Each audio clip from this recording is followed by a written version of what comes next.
Good morning, everyone. Can everybody hear me okay? Fantastic. Welcome. I was going to try and start by being all calm and collected about this, but isn't this great? What a great venue to host pitchatpalace on tour Newcastle. So welcome, everyone. We are so excited for this event. This is the second time that we've hosted a pitchatpalace on tour event. The last one was a huge success, and I'm sure today is going to be exactly the same. So I should introduce myself. So I know lots of people in the audience already know who I am, but my name is Billy Webber. I am the Chief Operating Officer for Sunderland Software City. And as Software City, we are so proud that we've managed and run the Digital Catapult North East and Tees Valley for the last 5 years. Thank you, Billy. So my name is Jenny Lang, Innovation Manager at the Digital Catapult North East Tees Valley. So we are extremely proud to host today's event, which is going to be brilliant. So we thought we'd take this opportunity to tell you a little bit about the work that we do at Digital Catapult. So a big part of our job is to help traditionally non-digital businesses understand that technology doesn't need to be some scary thing in the corner of the room. We help them see the benefits of technology to things like efficiency, customer engagement, productivity. And as connectors, we let them see that they're not alone. So like the companies we have today, there are a whole host of agile, creative, innovative small companies who can help them bring technology to the heart of what they do. Fantastic. So can I just get a raise of hands of anybody who's been to a pitchatpalace event before? Fantastic. So a few people, but a lot of you are new to it. So just let me give you a quick overview of what pitchatpalace is. So it was started by His Royal Highness the Duke of York in 2014 to amplify the work of entrepreneurs across the country. And how does that work? So what happens is at all the events, there's a room full of people like you guys, so mentors, angels, investors, and people who can just give that great introduction to make that company accelerate. So that's part of your job today, but I'm going to go on about that a little bit more in detail later on.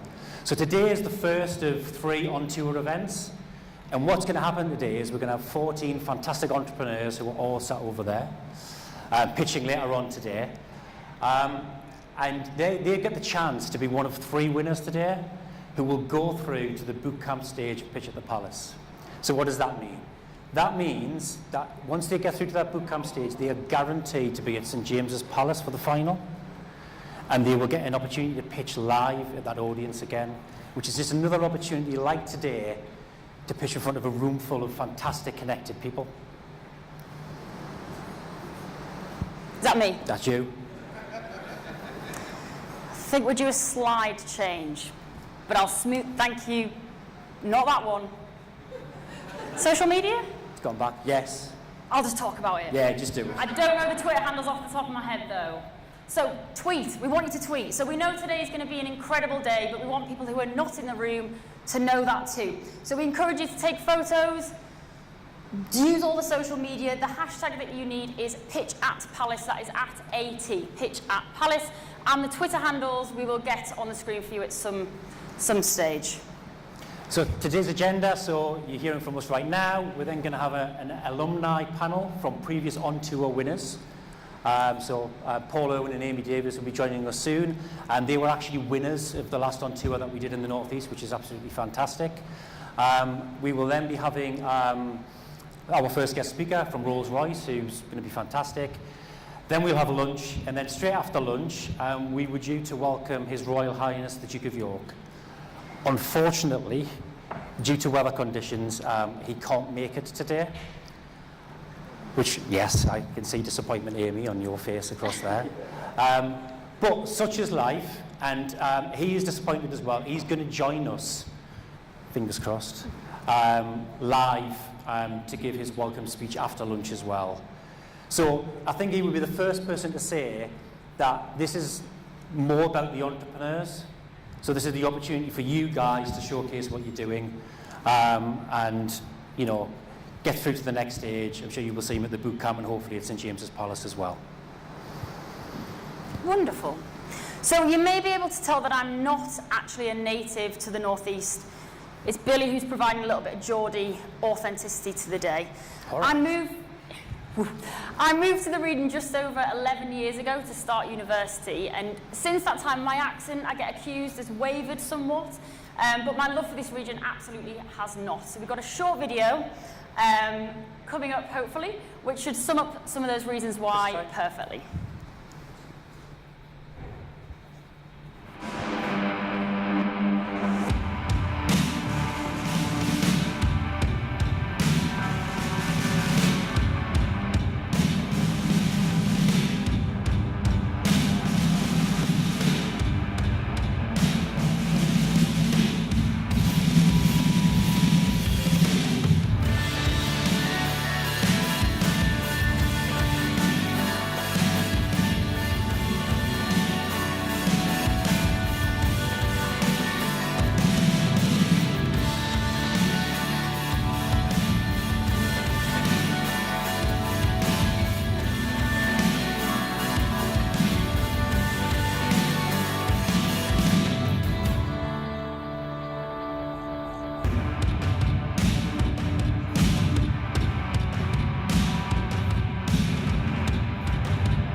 Thank you very much. I think that definitely did deserve a round of applause. So big thank you to Invest North East for providing that video.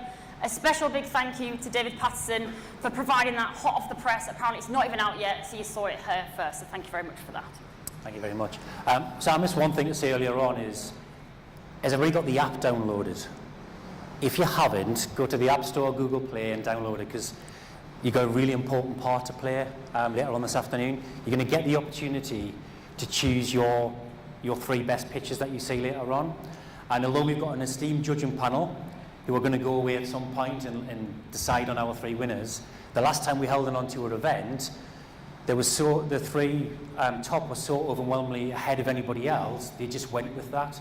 So they will take into account your thoughts on that as well. So make sure you do download the app. Just a little reminder, when you're downloading it, it's the email address that you used when you registered for the event. And when it says password, you need to hit reset password, and then you'll get logged in. If anybody's having any trouble with that whatsoever, the Pitcher Palace team are dotted around the back. There's Lorna with a hand up at the back in a very pale blue lanyard. They will guide you through doing that as well.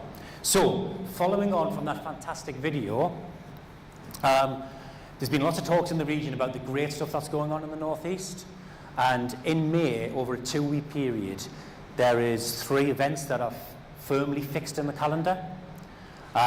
One of them is Thinking Digital, founded by Herb Kim. Herb, so everybody a wave.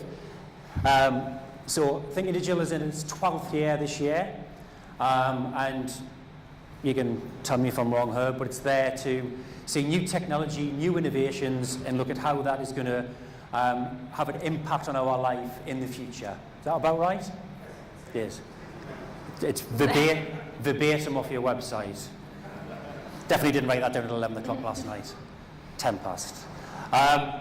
And we've got Newcastle Startup Week, founded by Paul Lancaster. Paul, stand up and give everybody a wave. Which is there to inspire hundreds of people to either start or grow the business in the Northeast. And then we've got our very own Tech Talent, which is the North's biggest tech recruitment event. Now, these all happen within the short space of time of each other, so we thought, wouldn't it be great if we just sort of did something? So the Northeast Digital Festival is what we're talking about now. So this is an inward investment opportunity and an opportunity to amplify all the great stuff that's going on in technology in the Northeast. Now, this isn't exclusive to these 3 events, and we've already started conversations with other people in the Northeast. We expect other things to happen in this space of time, but why not? What's not to like? Wonderful. So back to today, we think it's important to say a big, big thank you to our sponsors. So they do include North Star Ventures, MediaWorks, Newcastle University, Sunderland College, Newcastle Council, LNER, 3Motion, and a big thanks to RSM and Muckle LLP, who support all of the work that we do as Digital Catapult. So thank you to all of those sponsors, because without them, an event like this just would not be possible. So, another call to action for you guys in the audience. So, today at lunch and at break times, it's a natural thing to go and just chat to a familiar face. And I know there's lots of familiar faces here today, but that's not what this is about. So you've got all these entrepreneurs over here. Everybody just wave your hands up, all the entrepreneurs. Please go and interact with them. Have a conversation, find out. In your brochures, there's a little bit of information on each company. Find out a bit about them, ask them some questions, and see if you can help in any way, whether it's an introduction, whether it's mentorship, and at least link in with them, and who knows how you could help them going forward, so make sure that you do that. So, let's get started. So, it is my pleasure to invite Amy Davies from My Little Explorer and Paul Owen from Try Life to previous Pitch at Palace on Tour winners.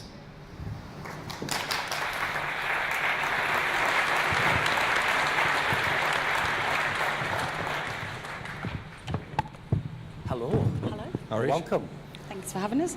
So it was 2 years ago that we did Pitch at Palace on Tour in Sunderland, and you guys were 2 of the winners on that day. So in the spirit of pitching, because we've been doing lots of pitching competitions recently, tell everybody in 30 seconds who you are and what My Little Explorer is. My name is Amy Davies, and My Little Explorer is a child safety product. It's a piece of wearable tech, a smart band, links to a smartphone. Parent sets a distance with a slider, and when the child wanders, the parent is alerted, giving them awareness and time to react before their child becomes lost. Well done. 22 seconds. You're going to struggle with this. 30 seconds exactly. Hi everyone, my name's Paul Irwin, and my background was youth and community work based. When the financial crisis happened, a lot of projects were being stripped through austerity, so I decided to create an interactive film series aimed at educating young people about life choices. So if you remember the old Choose Your Own Adventure books, it's that kind of thing where the action pauses and the young person gets to decide what happens. So do you carry the knife, do you take the drug or whatever? And we then use that content to create an interactive film and e-learning content. Fantastic. You did well. Right. So it would be great, I think, just to tell everybody else, and especially the entrepreneurs that are over there, your Pitch at Palace journey. So, Amy, let you go first. Yeah, it was an exciting one. Loads of practicing in the car. I think my daughter knew the pitch as well as I did. But yeah, really exciting. Turned up at Sunderland, did a 3-minute pitch. Thankfully, it all went really, really well, and we were fortunate to be selected for the next round. But it's exciting, obviously one, to meet the prince, but just to be accepted for a competition of this status in the first place. Nottingham felt a little bit more daunting, although I don't normally get nervous for pitching. So we had 400 people to pitch to in Nottingham. It's a bit of a bigger audience here than we had at Sunderland.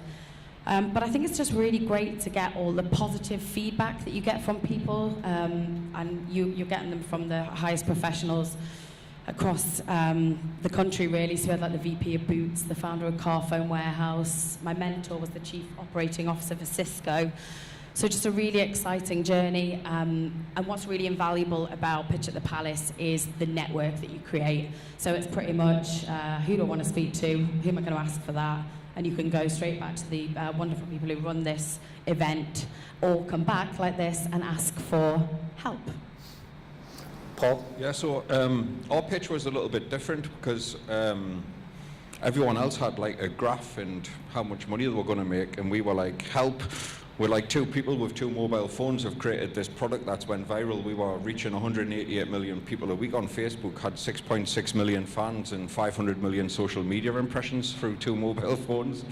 So ours was more of a cry for help, saying that we really need some support to help build a team up. And after Sunderland, we both went down to Nottingham, got through that round. Then the pressure was on, like at Buckingham Palace when we were pitching there. But it was just absolutely brilliant. The contacts that you meet are just second to none. Like, you'll just never, ever, ever meet that level of people anywhere else. So Paul, you made a valid point there, which I think is a really good thing for the entrepreneurs today. You were quite open about what you needed and what skills you were lacking. Yeah. And I think a lot of people think that is a negative thing, but you were just upfront and look, this is where we are, this is what we need. So what would you say about the entrepreneurs who are scared to lay it all out there about what they actually need? Well, for the people pitching, just put your bit of paper down and speak from your heart. It's your company, you know it. And we needed some help. Like, my background wasn't business, but what we needed was some serious talent on the board that wasn't necessarily going to be available in the region. And what the Palace team have brought is that kind of that support at a boardroom level, but access to contacts. And it helps you skip that the regional politics, helps you skip all of the things that hold you back on a local level. And it's just been an absolutely fantastic experience. I'll come back to you. I will stop them from talking in a second. But some of the meetings that you've had recently, Paul, with Facebook, Twitter, that kind of thing, how did they come about? Yeah, so at the moment we're talking with, we met the Vice President of Facebook at Buckingham Palace. We've met the head of NHS Digital, head of NHS and stuff at Buckingham Palace. We are now talking to the commissioning team at Facebook Watch. We've got a meeting tomorrow with Ridley Scott's team. This has all come about through Pitch at the Palace. We've been over to America, where I met the producer of Blade Runner and somehow ended up meeting the heads of the Bloods, Crips and Mexican Mafia, brought them together on stage for the very first time, and now we're making an interactive Bloods, Crips and Mexican Mafia film. And as you do. And like we've got meetings lined up with Netflix, and like just the difficulty we had, sorry for going on, Amy, but and don't get it started, but anyway. The guys have been told to mute you at some point. The difficulty we had, and I think many small companies have, is getting past the gatekeeper and trying to get to people that can make a decision. And even though we're northeast based, trying to get any work in the region was like really difficult. We went over to America and it was absolutely embraced, or down London, but we were determined to try and keep our company based in the northeast. And pitch just helps you overcome that, and it's just an absolutely fantastic experience. Thanks. It's your turn now. Yeah. So what's been your experience of dealing directly with the Duke of York's office and the asks? What can you ask? What can you do? They're really proactive, really positive and supportive. We've certainly gone to them to ask for a number of contacts, but because we've been focusing on product development and preparing for investment, my ask is going to come today when you give me the chance. Yeah. And I'm going to share it with the room and get the list of people that I need to speak to out to Lorna Spence immediately after this event. So, again, great experience, you two. What I remember from the last time from both of you was authenticity and passion for what you did. So that came across in your pitch. What tips have you got for the entrepreneurs about how to get that across in that pitch? Yeah, I mean, well, we tried bribing the flipping Fusiliers who were trumping were off because my old man was a Fusilier, but that won't work. And the first time I practiced my pitch, it came in at like 35 minutes and I knew I was going to be in trouble.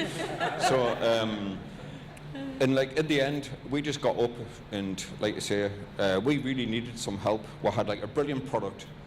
It didn't quite fit into like a square box. We needed some people that were creative, and we just spoke from the heart and said, like, we really need some help. And I think the brilliant thing is it's not about where you're from, who you are. If the idea is good, it'll get picked up, and the support that you do require will be wrapped around you. Amy, your tips? Yeah, just be yourself. I think in a professional environment, you think sometimes you have to restrain some of your personality traits, but then you're not being authentic and you don't come across as yourself. And by coming across as yourself, you will invite the right people into your life that will find you the right resource and the right contacts that you need. Fantastic. And lastly, I think like as well, like everyone that's been involved with pitch will all help each other out. So it's not just like getting help from the Palace team. It's like all of the rest of the companies will very keenly like introduce you to people and stuff like that. It's great, man. Fantastic. So with that in mind, these are both still businesses striving to grow and do what you need to do. Paul, what do you need right now? What would be your ask? Well, I've already been on it this morning, like so. But obviously we create our content with, well, so far with local authorities and stuff. So recently we've been engaging with brands, and like that's just about to come out.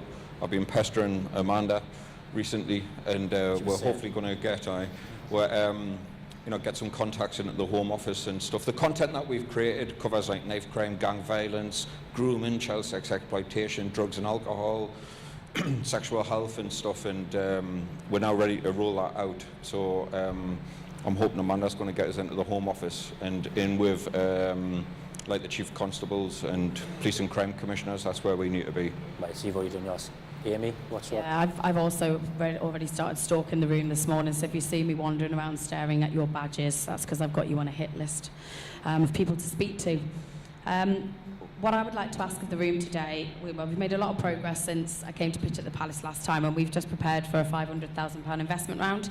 So for us, we're looking for investors in the tech space, so if you know anyone who's looking for opportunities to invest in, but we're also on a mission to get some pre-orders. So we've got a pre-order B2C campaign going live in February or March. We've got distributors in place, but I'm looking for some B2B introductions. So coming back to what Paul said before, getting past that gatekeeper, getting to who we need. I will endeavour to do this without taking a breath, but it may take some time. So if anybody in the new room can give me introductions to any of the following companies, I will stand over near the stand over here, and I'll be happy to take your contact details to get the introductions I require. Is everybody ready? 20 seconds. Okay. TUI, Thomas Cook, Jet2 Holidays, British Airways, Virgin Holidays, Merlin, Flamingo Land, Poltons, Peppa Pig World, Butlins, Centre Park, Haven, Park Dean, Into Shopping Centres, Westfield in Stratford in London, Blue Water in Kent, Liverpool One, Meadow Hall, Edinburgh Zoo, Longleat Safari Park, London Zoo, Whipslade Wild Animal Park, airports, also good where children get lost, not really good for the parents, great for me. Heathrow, Gatwick, Manchester, Stansted, Edinburgh and Birmingham. If anybody knows anybody in any of those companies, I've brought with me just some little cards, and if you could come and see me over there in the break and write down the name of the company you can introduce me to, your name, your email, your phone number, I would be super grateful. Thank you very much. Well done. Take a breath. So just a couple of things before we finish. Just for the entrepreneurs, and Paul, I'm going to pick on you for this. When we were at Nottingham for the boot camp, you had the worst possible pitching slot. So Paul was 20th of 40. Now, 20 pitches is a lot of pitches to listen through, and then there was a break. So as you get to the 20th pitch, you're waiting to stretch your legs and have a coffee. And I remember watching the first 19 pitches, and I think it's relevant for you guys as well. And there were some good pitches. But what I didn't realise was there was a camera crew and a photographer there. And it wasn't until Paul pitched that they appeared. And the reason that was because he was different and he spoke from the heart. So we're in a big auditorium and they just appeared from underneath, and they'd been there the whole time, and they only moved forward because of his authenticity when he spoke. So do try and speak from your heart and be passionate when you get up on stage today. Last thing, Paul, I hear you got quite angry recently when one of your favourite bakeries stopped stocking something.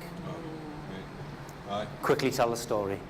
Yeah, so, well, all right, where did you find this from?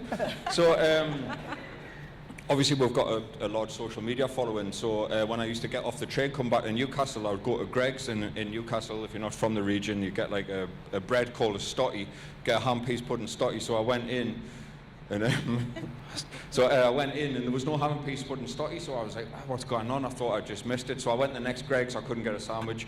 So anyway, I found out that they'd stopped selling ham and peas pudding stotties. So I contacted them and they basically said that there was no demand. So I complained and said, no, you're just standardising your range. I can go to Baker and get a Mexican chicken sandwich, you know what I mean? I can't go to Newcastle and get a ham and peas pudding stotty. So I put it out on social media and obviously it just went mental. So I got I got called in to Radio 1 and I was like, you know, my world fell apart when I couldn't get this ham and peas pudding stotty, you know. It was like a little bit dramatic just to get a bit of back in. But anyway, loads and loads of people followed, so I got brought back into Greg's anyway, and the MD was talking about how much profits they'd made that year, or the CEO, and I says to him, how do I make get ham peas pudding stotties back on the shelf, man, will you? So they did, and I got the very first one. And if you Google ham and peas... If you Google ham and peas pudding stotty, one of the first images on Google is me eating a ham and peas pudding stotty. And then I started getting requests off my mates saying, can you get them to get the little square Cornish pasties back, please? Cheers for that, Billy. Yeah, I remember everything. Right, big round of applause for Amy Davies from My Next Product. Paul Owen from Twilight. Thanks very much.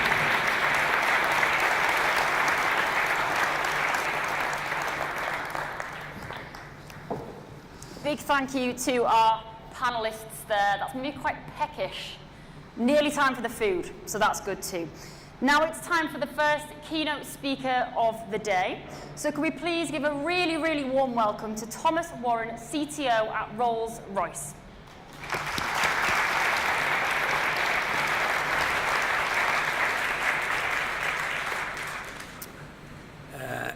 Good morning to everybody. It's really exciting to be back in Newcastle. Actually, I spent 10 years in Gosforth with my family. My wife is actually born and raised in Newcastle, so I know it well. So I can just get a feel for the room. Where are the entrepreneurs sort of sitting? Okay, there. Anywhere else? Oh, you've got a bit of a field day then. Okay. So really, really cool to be able to talk to you today. So what I'd like to do is to tell a true story to maybe help set the scene about what I'm going to talk about with you today. And really, it all takes place with Shalika, who was walking along a beach one day. The sun and the heat is sort of pelting down on her, and she can feel the warmth between her toes as she's walking along the beach. And just in the distance, she sort of spies a child, young boy, Billy, and catches her interest. There's nobody else on the beach. So she starts to walk up to this little boy who seems quite interesting. He seems full of energy, seems very busy, but he seems very purposeful. And so she walks up to him, and she notices as she's walking along that there's all these starfishes on the floor of the beach, and Billy, this child all by himself, is just leaning down, carefully picking up a starfish and just tossing it back into the sea. So she goes up to him and says, "What are you doing?" And he says, "Well, I was walking along the beach this morning and I saw that the sea had sort of washed all these starfishes up onto the beach, and then the water had started to retreat back as part of the tide, and all these starfishes were left. And so I'm here just picking them up and tossing them back in." And she says, "But there's hundreds of them. There's hundreds of them. There's no way that you can put all of these starfishes back in. Why don't you just go off and play like the rest of the children?" And Billy sort of responds. He's looking past her. I think he's thinking. And as he picks one up, and he sort of answers her by saying, "But it matters to that one." And I think that's what I'm going to talk about today, about Rolls-Royce. And we have lots and lots of projects, and we're starting to think about how do we make these projects more successful as we live in a much more competitive world. And I think what we have started to think about is that each of these projects is like a starfish, and we're trying to make them more successful. And what we need is Billies to come along and help us to pick up these projects, starfishes, and throw them back into the sea so they can be successful. So, Rolls-Royce, it's a pretty amazing company. I've been there 20 months, just awesome. It's made up of 3 successful companies in their own rights, leading businesses. We've got our civil aviation business, we've got our power systems business, so we've got some friends from LNER here today with their Hitachi fleet that they're excited about. Underneath that Hitachi fleet is actually our MTU 4000 engine.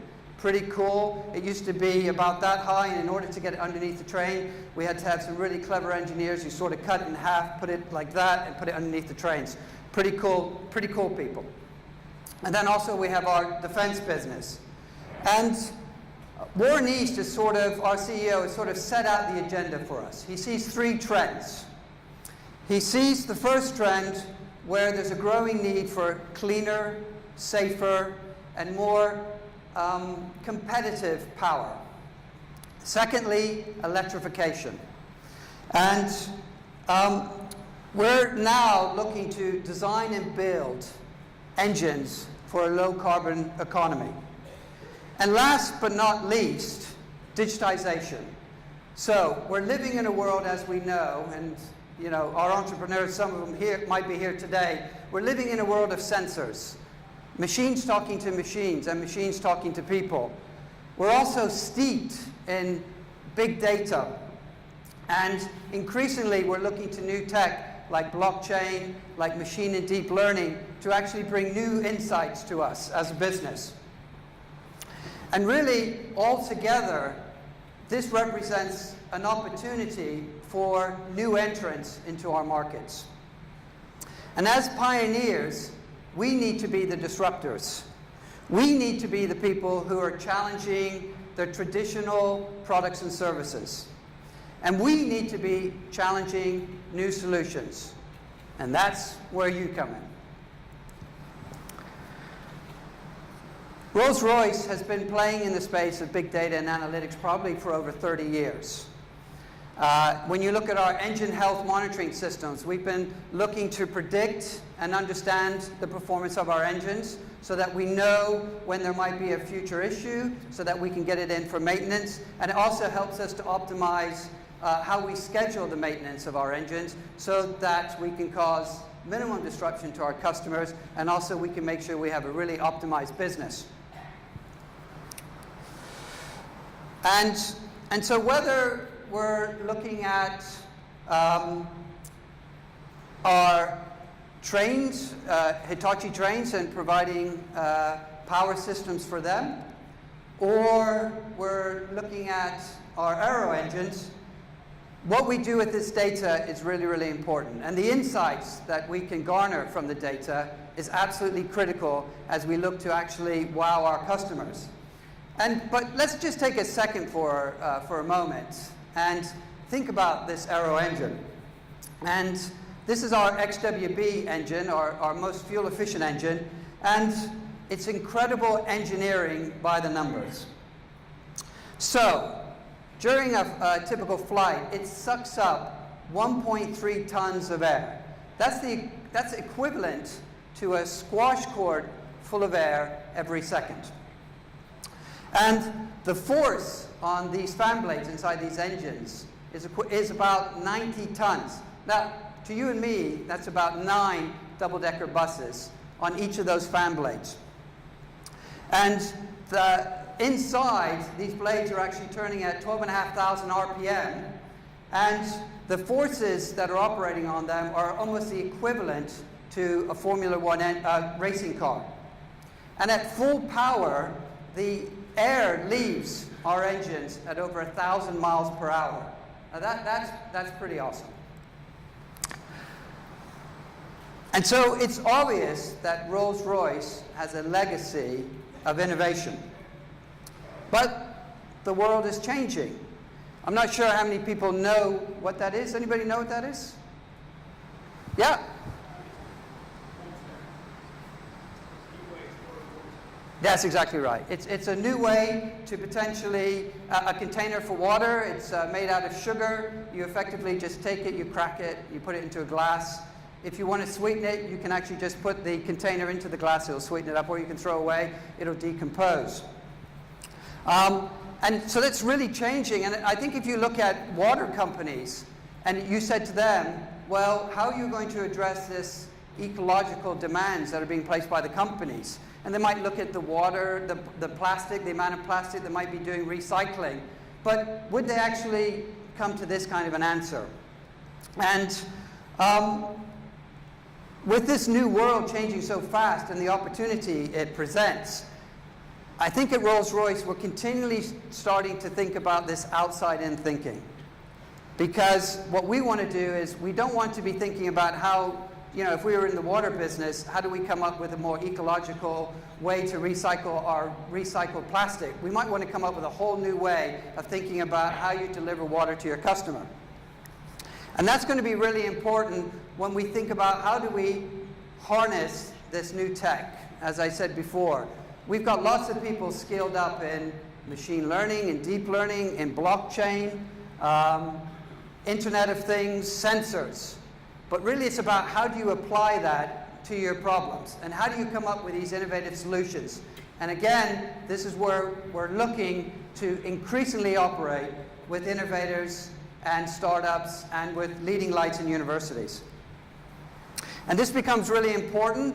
This is one of our test harnesses when we start to look at how we're going to test our engines, and how we increasingly look to digital twins so that we can sort of probably a larger range of tests, and how we can see how our engines perform under really high-stress situations. We're looking increasingly to go digital to get a greater understanding and get a greater coverage.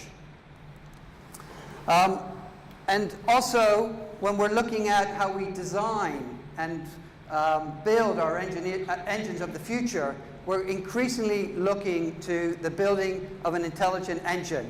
And what I'd like to do is just show you a video of some of the thinking that we're doing at Rolls-Royce today.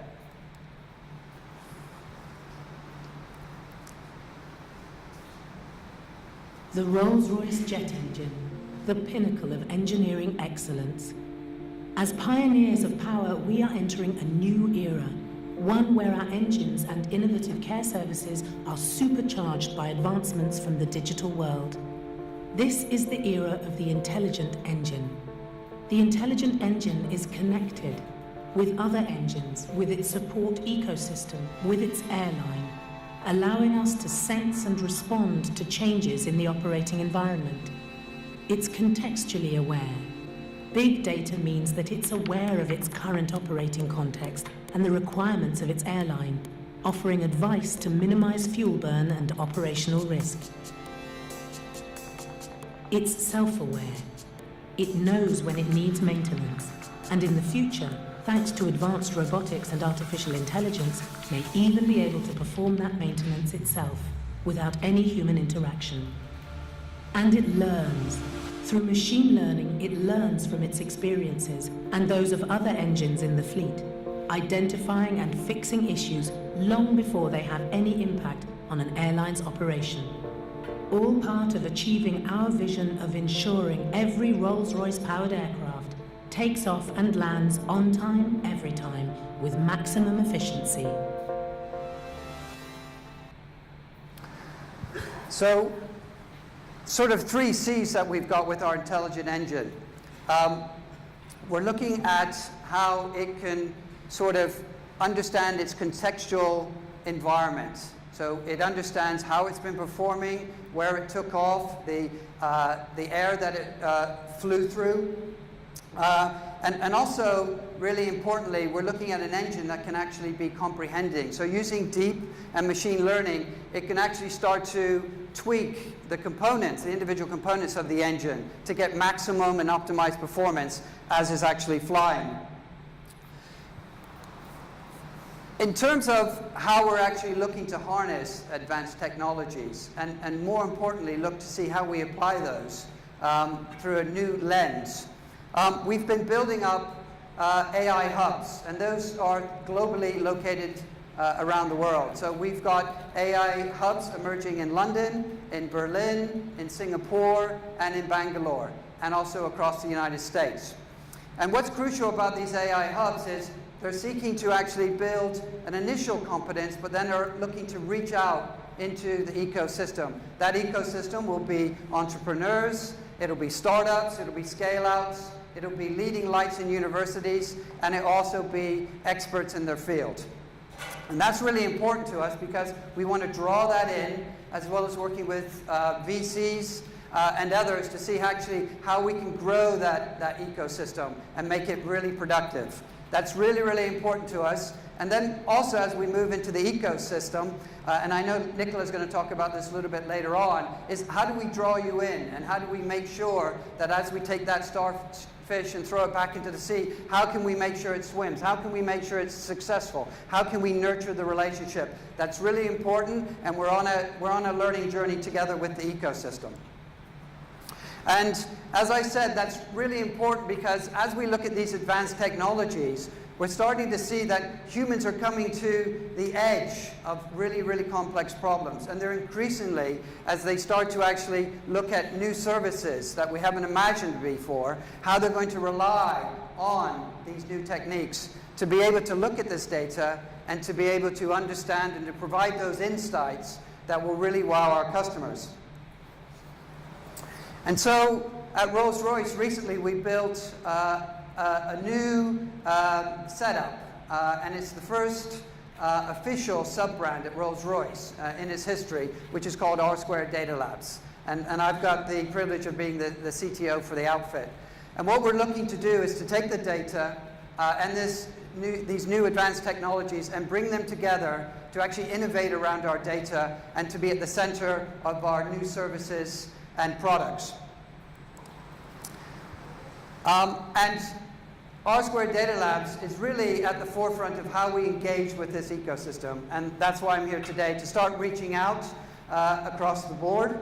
And this is one of the things that we've been pioneering, which is hackathons, where it's pretty much like today, where we'll invite a large group of entrepreneurs to come in and to do a pitch and to identify a couple of winners who will then start to work with Rolls-Royce.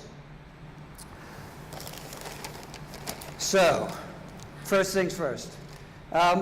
So these are pretty cool. I don't know if you've seen these, but it's sort of half a unicorn because we never know. There might be one of these future unicorns here, future billion-dollar company in our midst. And the second half is sort of just reminding us about the starfish. So just remind me where the entrepreneurs here, yeah? So I'm just going to do this real quick, yeah? And I'll come back to that in a minute. So as I said, in terms of our ecosystem, we're globally footprinted, and we're increasingly looking for people to come and talk to us. So we're reaching out, but we really look forward to people coming to me and to my colleagues to really come and talk to us and tell us how you can become part of this vibrant ecosystem. How can you help us to reimagine our products and services? So don't wait for us to come to you. Come and talk to us. And so let me end with the story. And I've actually been on the other side of the corporate wall. I've actually had my own startups and scale-outs. I know what it's like, and so a lot of it is about how much talent you have. A lot of it's about how fast you're able to pivot, and also it's about the talent in your group. But sometimes it's about luck. And that comes into my own story. Is my father and mother met on a Monday, and 5 days later they were married on a Saturday. Serendipity. So you just never know. So luck comes into it. And so what I'd like to say is, everybody who has one of these fancy unicorns, when you see me walking around today, come up, let's look at the unicorn, and then let's talk about maybe how we can do something together. So let's have an exciting day today. Let's all think about Billy and what Billy did, and about the power and the beauty of one. Have a good day, and thanks for listening.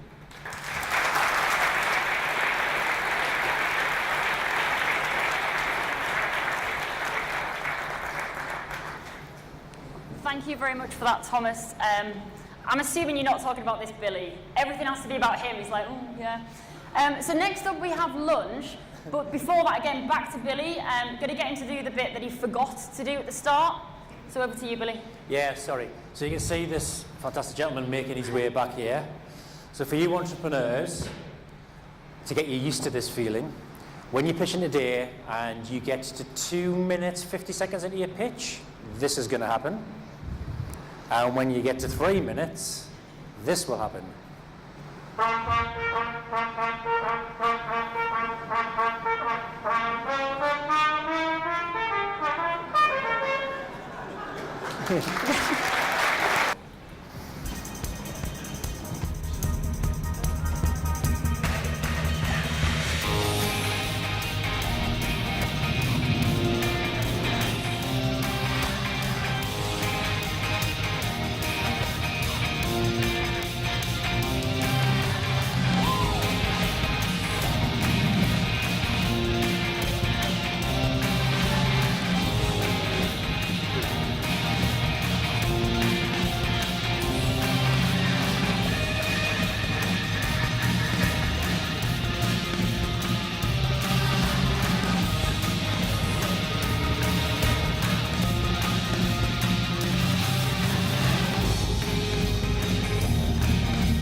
Good afternoon, everybody. If you're able to hear me or see me, because I can't see you, but it's a great sadness for me not to be able to join you this afternoon, but to welcome you to the first pitch of 2019, which is in the frozen, I'm told, up in Newcastle.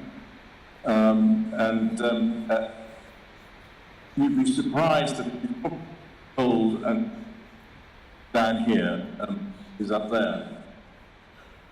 Pitch is a platform upon new and starting and scaling businesses have the opportunity to network with each other. But also, we're looking for 5 things, actually 6 things that we're really looking for. We're looking for people to mentor, we're looking for people to be advisors, we're looking for the audience to activate a distribution system, and we're also making, and the one really makes the difference is the connections that you can make with the business. And the last thing is investment, but I'm not expecting you to do investments today. Today is about learning, hearing the great and fantastic businesses that are growing and scaling in your part of the United Kingdom. It is very important for us at the pitch to get round to expose new business to a wider audience. And so it gives me great pleasure to welcome you all and to say thank you to you all for making the effort, unlike me, to be able to get through the inclement weather and be a part of what's going on today. I will be watching what goes on the website, and in the meantime, I'm going to let you get on with it. I look forward to witnessing on and understanding and hearing who gets through today. So have a great day. Thank you very much indeed for coming.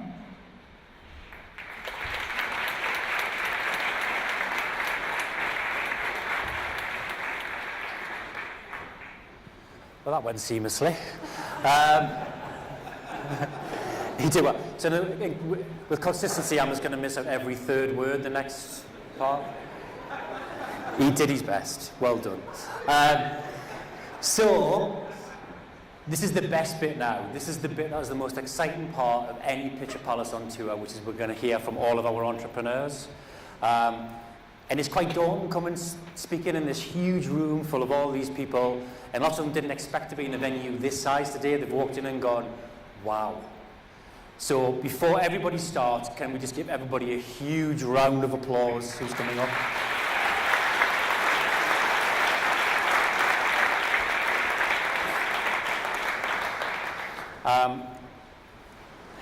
Is that clicking on?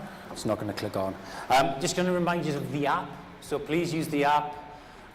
Remember, that's where you're going to be putting your votes for your 3 favourite pitches. It's also where you can interact with entrepreneurs. It's also where you can look at all the other global events that happen during Pitch at Palace. But let's get started. Let's get the first company up here. So this is the first company, so let's give them a huge round of applause. It's in the category of biotech and medical technology, and it is Alex Blako from Sivert.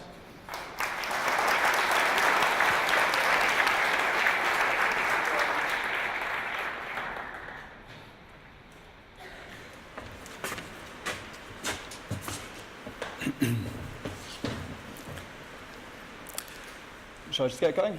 Thank you. Sivert wants to make routine healthcare appointments a thing of the past, and we want to use big data to better inform the future. Hi, I'm Alex, and this is Jeff. Sadly, Jeff has been diagnosed with cancer. He's undergone a battery of tests to initially diagnose him, followed by surgery, chemo, radiotherapy, and good news, he's now in remission, although judging from our artwork, you can really tell how happy that's made him. But Jeff's journey's not over just yet. After the treatment, Jeff's doctor says, see you in 6 weeks. But why 6 weeks? What if Jeff doesn't feel well after 2 weeks? More often than not, he'll wait until his set appointment, during which time his condition can deteriorate. Or what if, after 6 weeks, he's absolutely fine, and he just wastes his time and wastes another one of the 125 million hospital appointments that take place in the UK each year. Imagine if doctors knew exactly when Jeff needed to be seen. The result would be that they could slash the time spent on routine appointments, and they would be able to dedicate more time to the patient who would really benefit. Sivert has the solution. We're working with the NHS to develop an app that automatically asks Jeff personalised clinical questions. So Jeff answers these questions at home, on his phone, on his computer, on his tablet, and using these answers we can then automatically work out when Jeff needs to be seen and by whom. At this point, imagine, we just know loads about Jeff, but there are millions of Jeffs across the UK, and using machine learning, all this data will help us optimise diagnosis, optimise treatment, and optimise follow-up. We are already working with the NHS, and some of our software has helped over 100,000 cancer patients to date. But we're not just helping cancer patients. We're also working with some of the top academics and clinicians in gastroenterology and orthopaedics as well. And that's why I'm here today. We're looking to identify investors who can help us deliver this vision. And if you know any clinicians who might be interested in what we do, please do get in touch with me. Sivert wants to make routine appointments a thing of the past and use big data to better inform the future. Vote for Jeff.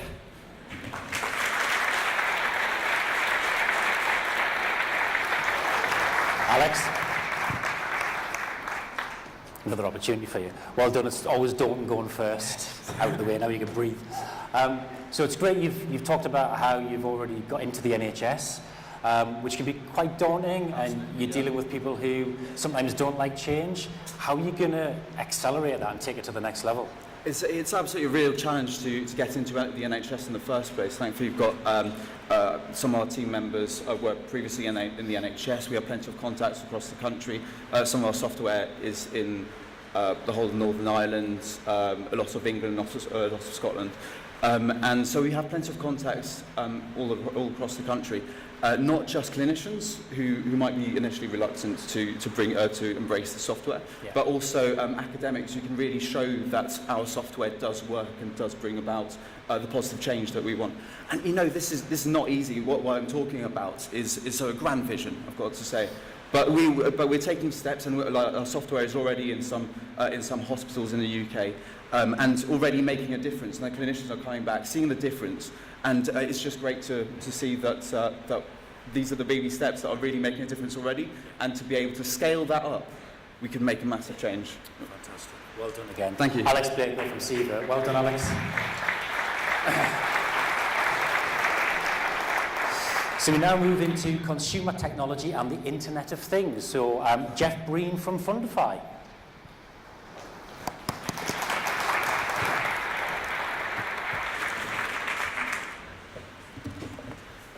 Hi there, everyone. I'm sure that will pop up in a minute. I've got some guidance here on developing your pitch. I was busy developing my pitch on the way to Edinburgh yesterday on my knees whilst in the car, so I'll talk through it as best I can. The problem that the business is aiming to address is the length of time it takes people to access funding and support from grant-making trusts and foundations, and bringing that gap as tight as it can be together. So the size and scale of the problem is that in the UK about 9.3 billion is fundraised annually, and 6.3 billion of that comes from written applications. So what we want to do is work with organisations to help them access funding as quickly as they possibly can. The hit rate on applications for a professional fundraiser seems to be about 1 in 10. We're much better than that, but that's the national average. And the staggering statistic for kind of parents, people that are members of PTA, teachers, it can be as low as a 96% rejection rate. So what our platform aims to do is bring a community of people together that are looking for money and income. And by doing that, we enable them and the system to learn from searches that have gone previously. So my best example is if you have spent time looking for a minibus, you might look at 200 funders and find 6 that will give you money for a minibus. Once you've got the minibus, you don't need a minibus next year, but there are hundreds of organisations that will be looking for the minibus. So that learning and that shortening of the trusts and foundations that are likely to support that cause can then be shared with any other user that's in the system and also looking for something similar. So that doesn't just apply to community groups, schools, charitable organisations, but also parents that maybe have a disabled child, people on welfare that are looking for supplementary grants to use with their benefits. And sorry, completely lost my thread. I'll pass.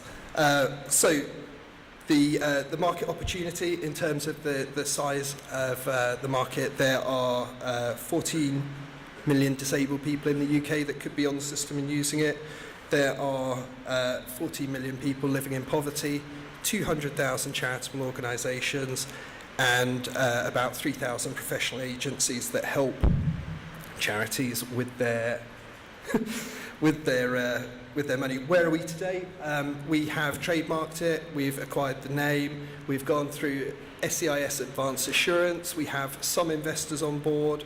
My ask is obviously to help look for further investors and to help us network with anyone who Thank you.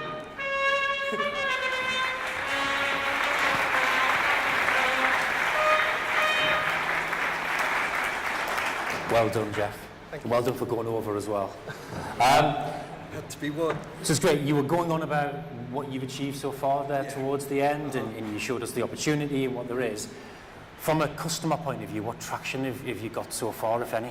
I built a prototype back in 2013. We're working with Land Digital in Newcastle, who have just built the MVP, and we're hoping to launch in the second quarter of this year. We've got already a meeting to kind of get into 29,000 schools, and from that we should get into the PTAs, and then we want to bring in marketing support to help us reach communities of interest, particularly online communities of interest where people are needing help and support and looking for that type of information. Brilliant, good stuff. Thank you. It's over. Well done. Jeff Breen from Fundify, thank you. So we're now moving on to the category of cyber security, and first up we have Tim Moran from Lujam Security.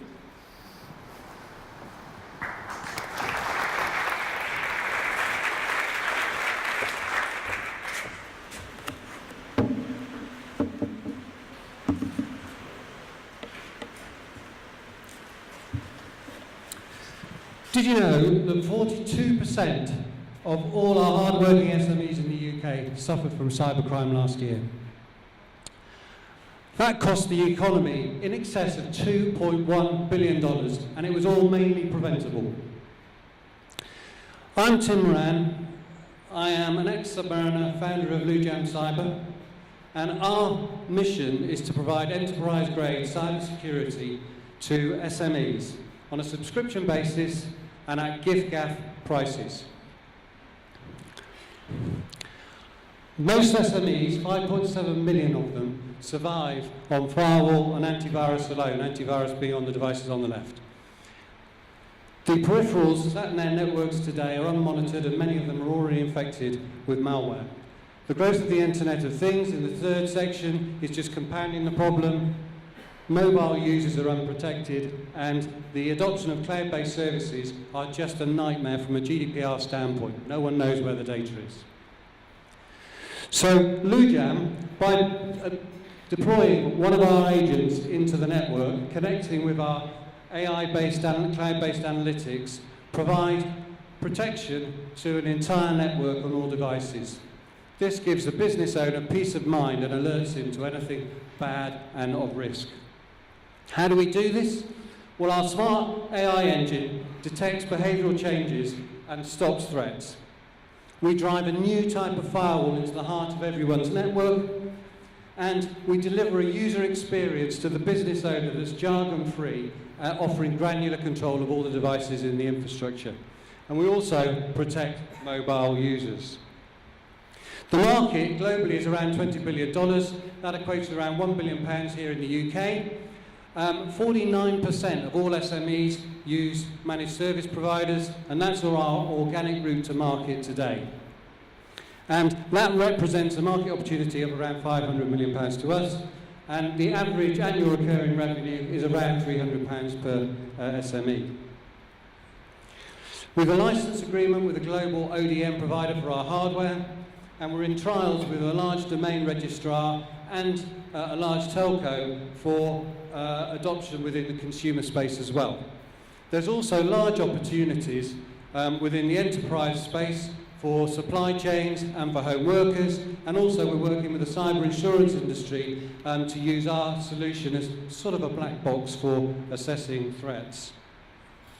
So our ask is we want everyone to adopt our stuff, bring us anyone who knows any MSPs or ISPs who could adopt the service, and please, if you're an investor, talk to us.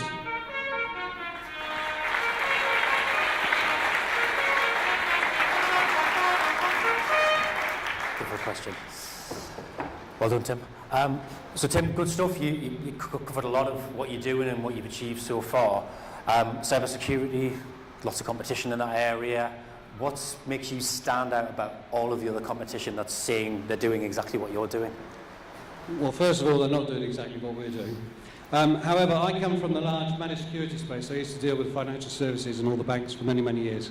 And the reality is that trying to get into the SME space for many of the large security vendors is just a different business model that they're not ready to deal with. And because of our hybrid type of solution, it's quite challenging. But I think what makes it difficult for people to address our market as well is the fact that you do need a piece of hardware, and the deals that we've done with the ODM manufacturers out in Taiwan allow us to keep the competition out for a while, and the fact that we're now down at a £3 per user per month also means that it's a pretty challenging price point for others to meet. Okay, so very competitive in that space. Exactly. Fantastic. Well done. Thank you very much. Tim Moran from Lujam Security. Fantastic. So we're still staying in the same category of cyber security. And next up we have Kevin McLaughlin from Padlock.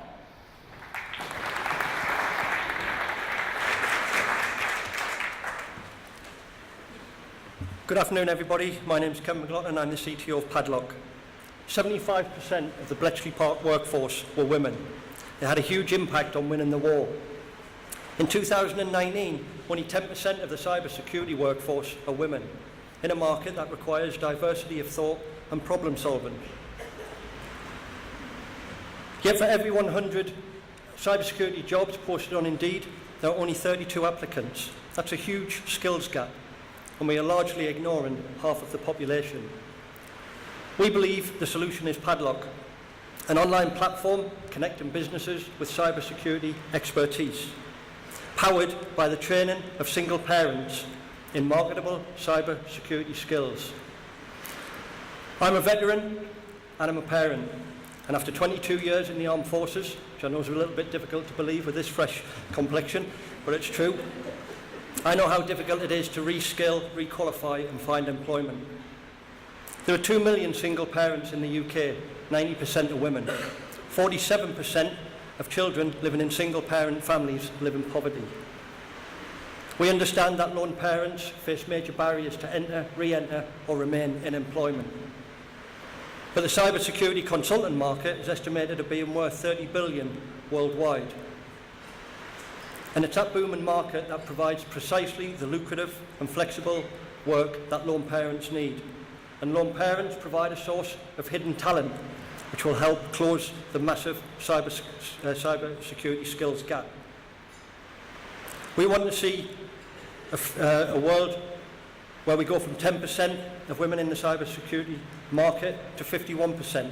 And my ask to the audience today is for introduction to investors to help us launch this platform, the opportunity to meet with Elizabeth Denham and Matthew Gould, to explore what we can do to close the skills gap and create transformational change for single parents in the UK. I've still got 50 seconds, so I'm going to use it.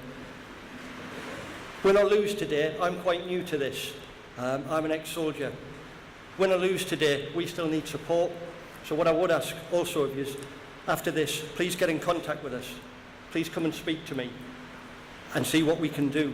The technology is getting more complex and we're still vulnerable. Windows 95 came in 24 years ago and we still can't even get passwords right. Thank you.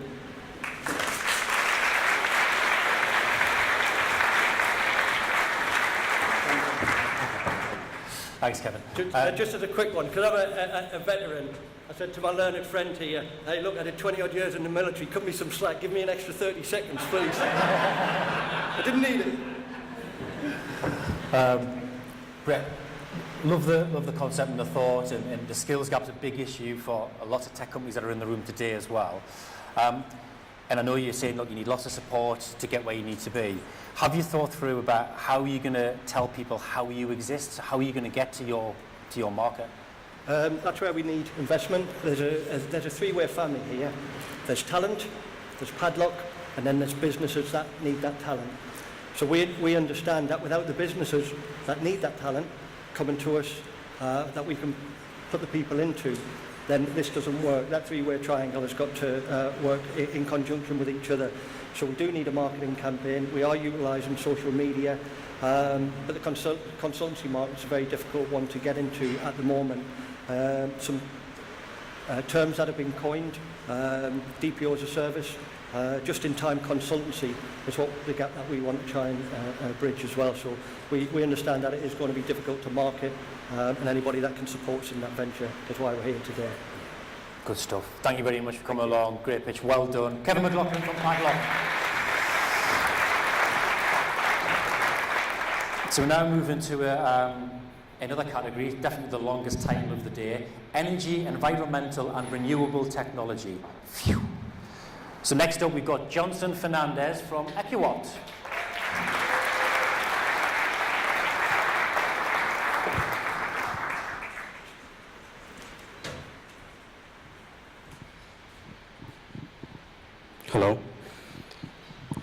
The energy industry is undergoing a massive digital transformation. We've entered the era of the energy prosumer, where people are generating their own electricity and selling excess electricity back to the energy companies. Our company rewards households for saving energy collectively at peak times, whilst also reducing CO2 emissions, benefiting the environment. Hi folks, my name is Johnson Fernandez, and I'm CEO and co-founder of Equiwatt Limited. Energy is at its most expensive and least efficient supply point at peak times. Sometimes more than 18 times the wholesale price of electricity. Our platform, cloud-based platform, manages that peak demand intelligently to reduce the energy costs for both houses and energy companies simultaneously. Through our energy cashback scheme, households participating through us can earn anywhere between 100 to 600 pounds every year. So you pause your dishwasher for just a few minutes and you will get paid. Our app-based service makes saving energy with Equiwatt very easy. Our technology remotely connects to energy-intensive appliances in the household via the internet, such as electric vehicle chargers, dishwashers, and electric heaters. And using artificial intelligence, we automatically pause those appliances at peak times when saving energy matters the most. Energy companies pay for our technology and reward participating households because it saves them millions of pounds every year. Our platform mix consists of a customer-centric app together with grid-scale energy management, hardware, software, and data analytics that make us unique in the UK.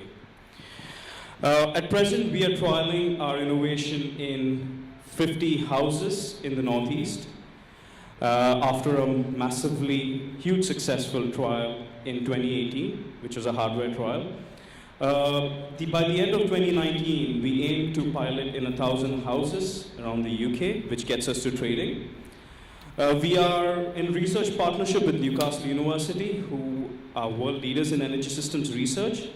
And also, we are trialing with a major energy company in the southwest of the UK, Western Power Distribution, on the cutting-edge OpenLV project. We are also in Europe's best climate accelerator, Climate Kick in Edinburgh, who are helping us to accelerate our vision. We're seeking £1 million of investment this year to pilot our technology around the UK.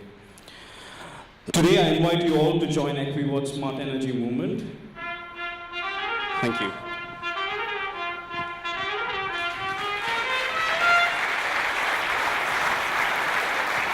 What do we say to them? Nelly. Yes. Go on, I'm going to let you say what you're about to just say. What was the last bit that you were going to say at the end of your pitch? I was going to say that please join Equiwatt Smart Energy Revolution, sign up for a trial on equiwatt.com and save energy and get paid for it. Okay. Quick question. So you've touched on the £1 million worth of investment you're looking for, which is obviously key to what you're looking to do. But what's that other golden bullet that you need right now that maybe somebody in this room could help you with to take you to that next level? So our platform actually connects both energy companies and houses. So we need people who can, help us scale to those energy companies and people who can help us scale rapidly to households as well. So people who have a large portfolio of residential properties would be great, so where we can scale our technology, in one contract to, tens and thousands of houses. And in terms of energy companies, people who have connections to energy companies who are forward-thinking, who have that appetite for the next generation of technology, which can help them save energy costs, their energy costs, as well as engage with the customer in a much better way. So yeah, that's perfect. Good stuff. Thanks very much. Johnson Fernandez from Equiwatt.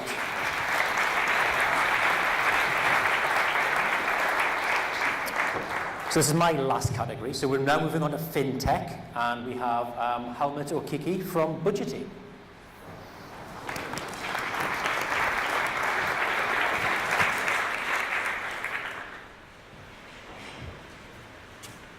Afternoon all. So, I'd like you all to think about a friend, family member or colleague who you know has experienced a relationship breakdown, especially where children are involved. I'm sure you'll agree that 9 times out of 10, it's always about money, and these conversations are massively emotionally charged. Who pays what, when, why, and how? And the only people that suffer are the children involved. My name is Helmut Okike, and I am the founder of Budgety. At Budgety, we are in the business of not just creating, but rebuilding trust between separated parents. Because where there is conflict, there is no trust. There are currently 3.5 million single and separated parents in the UK, of which over 60% said that when the relationship ended, it didn't end on good terms, and I am one of them. So, with Budgety, we provide a neutral, trusted, and independent environment where separated parents can objectively track their finances, but also share financial responsibilities for their kids transparently. So what does this mean? This means that on our platform, they'll be able to share child maintenance payments, they'll be able to track their finances, as well as share child expenses as well. And also, when it comes to hard times or getting money for the kids' parties or anything like that, they can also pool funds from family and friends for that occasion, because it takes a village to raise a child. One of the things that we also wanted to do is we're looking to tackle mental health and well-being for employees in the workplace, because these are the same parents that come to work. So Budgety is a platform that allows employers to offer this to their employees who wouldn't normally come to talk to them about this situation, but provide them with tools that they can use to obviously be more productive and focused at work. My ask today is that as employers, if you go to budgety.co, budgety.co, please sign up to get access to our platform. We'd love to get your feedback, but also access, if anyone has access to decision makers at the CMS, which would be the old CSA, that would be massively helpful. Thank you very much.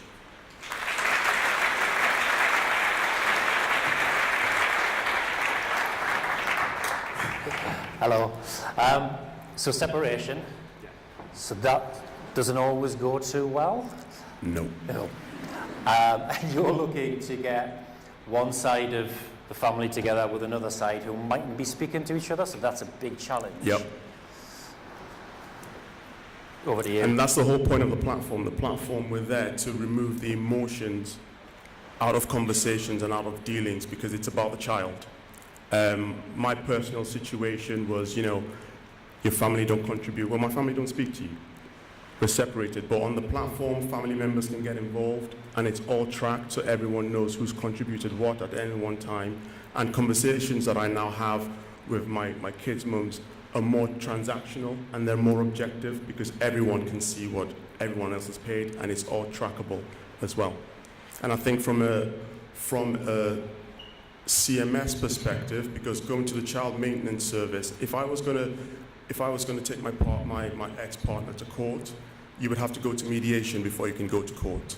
Whereas there is no middle place before they go to CMS. We're the first in the UK to actually address that, and that's what Budgety is there to do. Excellent. Thanks very much, Helmut. Helmut Okike from Budgety.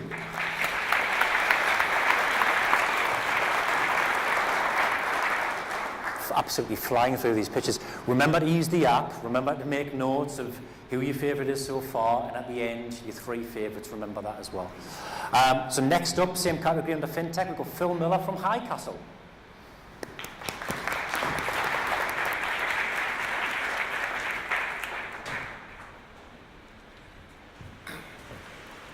Good afternoon. This is a bit like an audition for The Voice, but in reverse. I have 3 minutes to make sure you don't turn around. My name is Phil Miller. I'm Executive Director at Newcastle. We're a British-based alternative investment marketplace powered on the blockchain. We provide companies of all sizes the ability to issue, distribute, trade, and manage their equities online.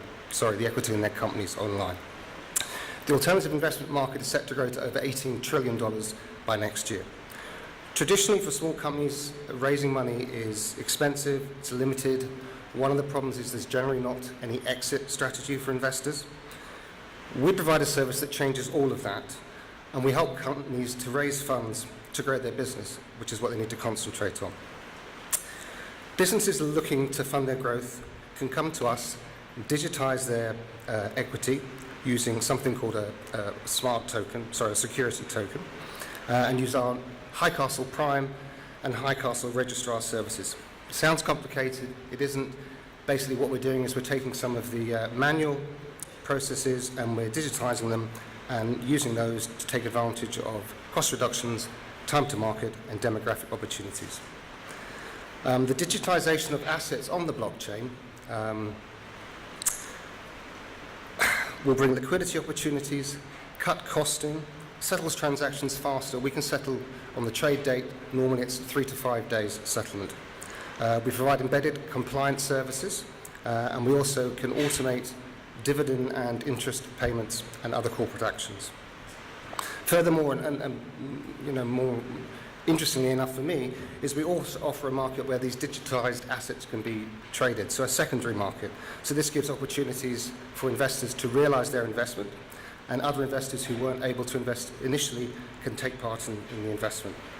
This enhances the attraction for people to get involved in investing in companies. If you look at the publicly listed shares market like FTSE and AIMS, generally these are very high barriers to entry. You have normally a 6 to 12 month time to market for an issuance. We can do it in a day.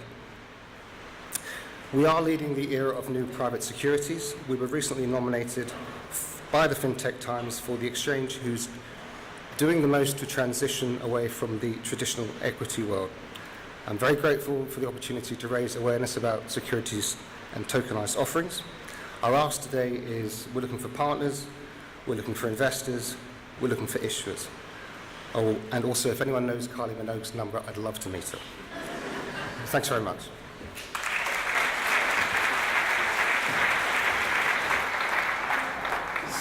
Thanks, Phil. So alternative investments, what's your relationship going to be with venture capitalists, business angels out there who have already put investment into businesses? How is that going to work? Well, if you've already got investment into businesses, that's the initial investment. There's always going to be secondary offerings once a business grows. But for those companies who can't get the angel investors, so if you wanted to go on a crowdfunding site, generally they look for a 20% equity investment before you can actually list. You know, not everyone can get an investor. This is a way of raising awareness, raising funds, building the profile of your company, and also then the management of it going forward. And as I said, you know, the trading of the investments afterwards is just as important. You're building awareness, you're building liquidity, you're building brand awareness. So, you know, I think there's a good fit for everything in that model. Okay, and one more quick one. What traction have you got at the moment then in the marketplace? Well, we're starting, I think we've got several thousand people signed up for the platform. We have a number of funds who are looking to raise funds with us. We have our regulatory application with the FCA is currently being processed. We are gaining traction. I think it's like anything. It's, you know, if you go back 15 years, you know, no one knew what a smartphone was. But if I look around me now, you know, you couldn't live without one. So it's changing the way people do things. We're never going to completely change it. You're still going to have the requirement of someone like Morgan Stanley when you want to raise £500 million because of the underwriting and all that. But this is a completely different market. You know, the businesses we're looking to attract aren't at that level. Yeah, brilliant. Thank you very much. Thank you. Phil Miller from Highcastle.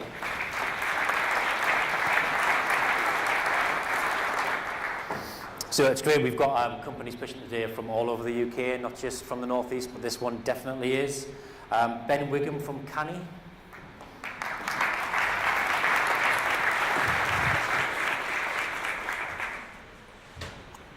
Hello, my name is Ben and I'm the product owner for Canny Payment. Now, who here has heard of companies like Monzo, Revolut or Starling? Well, at Canny, we've previously worked on the platform which powered those companies. And we've had decades more experience from the payment space on top of that. And what we find time and time again is that companies struggle with reporting and reconciliation. And it makes sense. It's dull, requires expert knowledge, and a really complex system which can aggregate data from a multitude of sources. What we usually find then is a half-baked spreadsheet. You'd be shocked at how often millions of pounds just falls through the cracks. At Canny then, we built an online reporting and reconciliation platform, one which integrates directly with our clients' third parties of choice. The screenshot there. On our platform, users can generate 20 plus distinct reports. That ranges from balance authorization to really specific card scheme reports. One report, one of our clients would have someone work on for about 2 weeks. Canny can do that very same report in about 20 seconds. We also empower our users to be experts at reconciliation. Because we have a complete view of the data from when a customer makes a transaction to when it's settled with our client's bank, we can enable them with tools to interrogate the data in a way that wasn't previously possible. To give you an example, we had a client come to us. They lost about £1 million. They'd been working on it for a few weeks. Using our platform, they located the funds in a matter of hours. In terms of advantages, we offer continuous updates and support.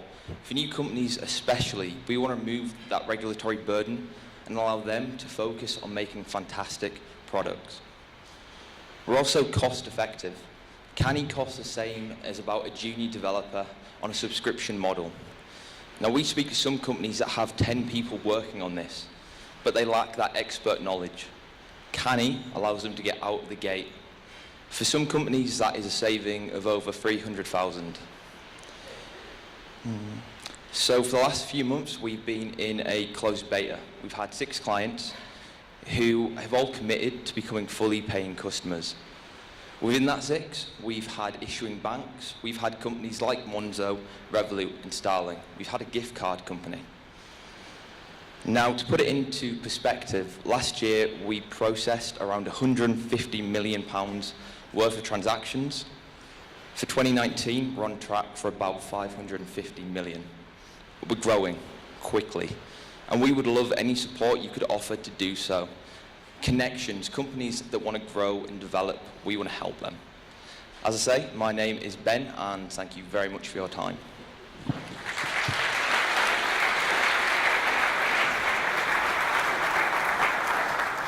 Spot on 3 minutes. So you talked about efficiencies and companies saving money, data opportunities. So there's lots of other companies in this space saying that they're doing similar things. Actually, there's not. We don't really have any direct competition. So what differentiates us is the fintech space is very complex. When you make a transaction, it goes through a card scheme like MasterCard to a processor. It's then settled with an issuing bank. Because we integrate directly with all of those parties, and we're the first company, I believe, to do this, we can allow our users to get control of the data that they didn't previously have. Right, perfect, good stuff. Ben Wigham from Canny. Well done, I'm coming this way with you.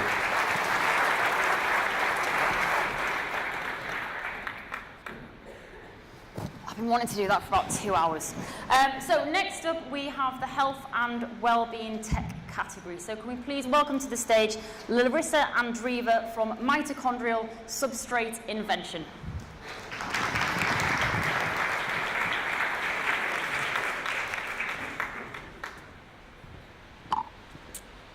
The name sounds awfully difficult, but I'm going to speak very simply. We live longer, but we age, and 9 out of 10 people randomly asked in the street are feared most of dementia, basically by losing our brain. What can we do? We suggest to develop methylene, which is a novel, innovatively formulated 2 compounds which are already present in the body to a certain extent, as part of a food or drink first, as a novel dietary ingredient, so we can eat it or drink it on a daily basis. This way of developing the product, which we secured the patent protection for and have 20 years of science behind us, and publications and everything would enable us to access the wider population and the public. We envisage that developing methylene as food or a dietary ingredient first will revolutionize the aging process in humans, as last century the tooth decay was totally abolished by addition of the fluoride into the water. What have we done so far?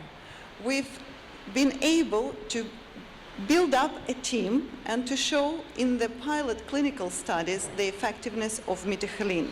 The novelty of the innovation is the synergistic effect of the compounds and the ability to penetrate the blood-brain barrier and reach the brain. It gives us the possibility to generate more cellular energy. Now we're talking not about the boosts which you get from caffeine or sugary drink, we're talking about the cellular energy produced by the power plants which are mitochondria within the cells. Brain weighs only 2% of the body mass. It utilizes 20% of the cellular energy. By giving the possibility and feeding and giving these building blocks for the cellular energy, we will maintain and stabilize the brain energy metabolism. When we are under stress, when we age, the energy cellular metabolism starts to decline from the age of 45. It also declines in stress and in every single neurodegenerative disorder. By having the access to have methylene on an everyday basis, we will sustain the even levels of that energy. Moreover, by developing it as a new dietary ingredient, in 2 years, the timeline is 24 months for that, and I will dwell on the phases what needs to be done, or 2 milestones. We can then later on develop a pharmaceutical or a drug. But if we will start to develop a pharmaceutical first, we will not able to develop it as a new dietary ingredient.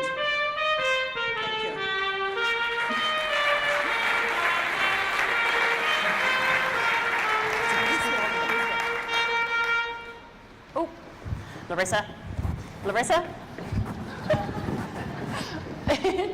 This is just part of our performance, clearly. That was brilliant, really, really interesting to hear about that.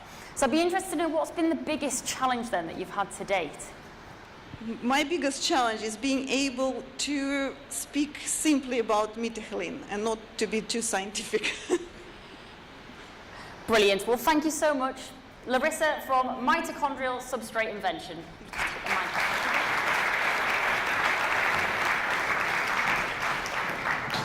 So sticking with the health and wellbeing tech category, next up we have Louise Thompson from MyFolks.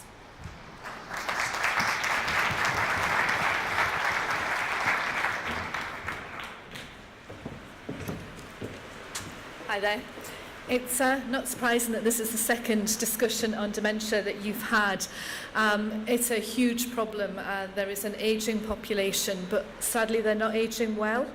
And this means that it's placing a huge burden on the NHS and also families like my own who have to care for these people. We want to care for them, but it's still very, very difficult to do so. And actually, it's not great for the aged person either. They're really having a difficult time of it.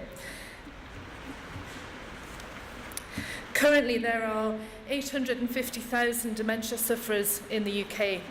And by 2025, it will be 1 million, and by 2050, it will be 2 million. So this is an increasing problem. The families, at the same time, have lots of competing interests of their own, so they want to take care of their elderly person, but they have to work. They might have a family, they might have a second family. So all of that comes together to mean that it's very, very difficult for them to do what they want to do, and at the same time, the NHS just can't cope. So we have to find some new solutions. My solution is MyFolks, which is a digital platform which connects families, such as my own, with what we are calling supporters. And you could think of the supporter as a compassionate concierge or maybe an elder au pair. So they don't replace the carers that we know of today, but they can go in and they might help with the post, they might help put the TV on Sky, that's a very frequent phone call that I get, can you turn the TV over? I'm in Sussex and you're in Newcastle, was not really easy. So somebody to go in and do that, to actually have a conversation, and more importantly, to liaise between the family and the elderly person, so you know that they're okay, you know what they need, you know that actually maybe they're not looking so good today, and so maybe we need to get a doctor's appointment. So that's the aim of this service. It uses existing technology, and it will create employment starting here in the northeast for vetted staff. We will have to vet them. It's chargeable, so people would pay to register on the platform as a family user and also as a supporter, because we want to make sure we get people with integrity who are the supporters. We'd use existing technology, as I said, so we connect the right people, the families and the supporters. So you can consider eHarmony does that. The supporters would register their availability, a bit like they do on Uber. Yes, I'm working today, so that already works. And we would rate them. You'd be rated as a family. You know, are you decent people to work with? And are you a decent supporter? Have you done the right thing by the family? And people will then gain confidence from that to know that they could hire the supporter. It's not done by phones at all. This is entirely on the platform.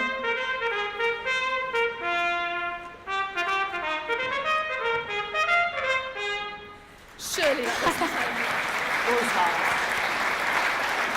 So thank you very much for that, Louise. What were you just saying there? We'll let you finish that bit. I was going to get to the asks, if that's all right. I'll do the asks, because shy Bens don't get any chocolate, North East saying. I'd really like an intro to Hilda Hale, who is the CEO of Dementia UK, because I want to make sure our supporters are the right sort of people and we're sort of introducing them in the right way to what they need to do. The service will provide NHS benefits, but I'm finding it really difficult to quantify that, so I could really do with a health economics person who would be able to help with that. People in the room, even today, have been telling me their stories. It's hugely prevalent and hugely difficult. If any families here would be prepared to be beta families to test this out whilst we're smoothing out some of the wrinkles, that would be much appreciated. And obviously, if there is any investor out there who wants to help, very welcome, and would love to hear from them. Brilliant. Thank you all very much. Brilliant. Thank you very much, Louise from my folks. That's fine. So next up we have Lizzie Hodcroft from Minder.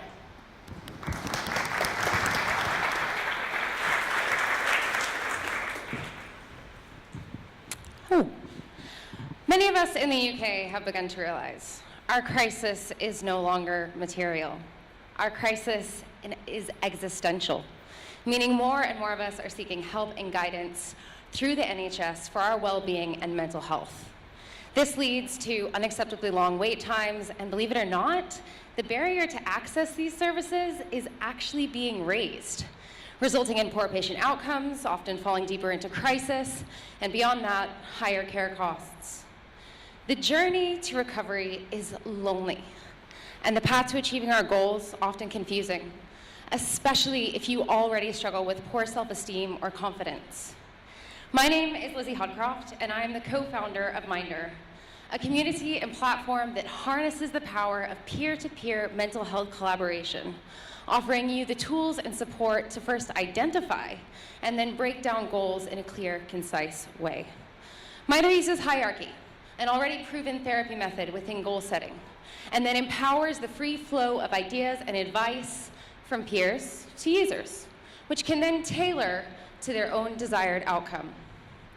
Currently, our big focus is around creating community, with over 25 different collaborations, as well as partnering with the corporate arm of Mind the Charity, and also getting mentorship from the NHS regional heads of mental health services. Unlike a lot of the other mood or mental health apps out there, Minder really does understand that tech only helps to facilitate the solution and is not the solution.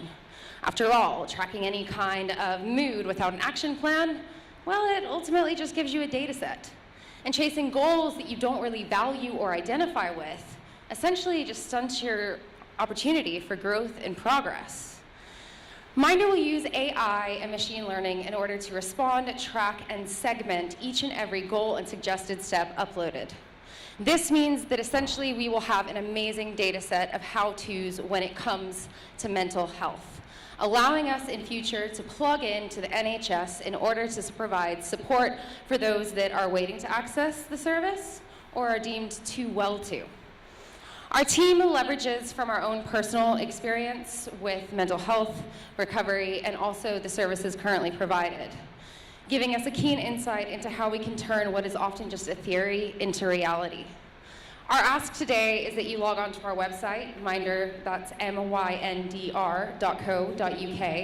and sign up for our newsletter. I promise you it is full of amazing content from industry leaders, bloggers, and more. But our big ask today, well, we want an introduction to either Prince Harry or Prince William. We are very aware of the amazing work that they have done with Heads Together, and we would love to figure out a way that we can collaborate with them and get involved. Thank you.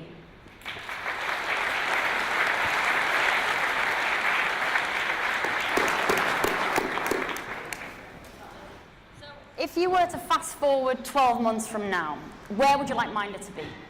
So, hello? Hello? Oh, yeah, it's on. So 12 months from now, we've actually got quite a nice little timeline worked out for us. We plan on being able to fully launch the app available to the wider public and corporations at the beginning of 2020. So this year is all about gaining that investment and putting our plan into the development phase and being able to work with the NHS as well as different corporations and charities to make sure that we're providing a solution that is not just about tech, but also about creating that community and sharing our stories to reduce the stigma around failure. Brilliant. Thank you so much for that. Lizzie Hodcroft from Minder.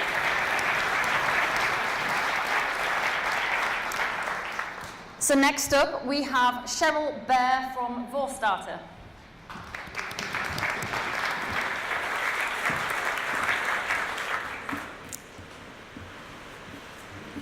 Two sisters, Jane and Mary, talk every day about everything. Except one. Jane would be going about her day, and without warning, she'd feel a burning sensation slowly radiating up her legs and throughout her body. She became dizzy, even nauseated. Jane went to work. She took care of her husband with MS. She helped her daughters with their homework. She helped out her aging parents so they could stay in their home. She told no one what she was going through. I'm Cheryl from Vorstarter. Jane didn't have some terrible, shameful disease. She was having hot flushes.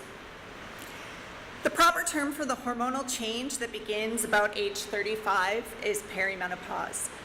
You probably know it as the menopause and think that it's just about a few hot flushes. But it might include anything from migraines to insomnia to heart palpitations. And those are just the symptoms that won't make the men in the room cringe. It took 6 months before Jane finally broke down and told Mary what was happening. It turns out Mary was having hot flushes too. The sisters, who tell each other everything, were too embarrassed to talk about something literally every woman in the world goes through. We hear stories like theirs every day. 13 million women in the UK today are in perimenopause. Many of them are dealing with it in silence until it's too late. The suicide rate among UK women is the highest since 2005, with the most in the ages of 35 to 54. We're losing a generation of sisters, mothers, and wives. My Sisters is a mobile platform to help women manage their symptoms and connect with other women in privacy. Remember those cringe-worthy symptoms? We list 34 of them on our tracker, and you wonder why we're so cranky. Vorstarter translates into wise daughter, and we know we were onto something when women were downloading our app within seconds after it was released. And here's a little secret for the gentlemen. you get hormonal too. There's a little something called andropause, or as it's better known, male menopause. Don't worry guys, we built an app for you too. We're asking for two things today. We'd like to do a study to show that using My Sisters results in fewer visits and lessens the load on the medical system. And two, we'd like to do a comprehensive beta test of the men's app.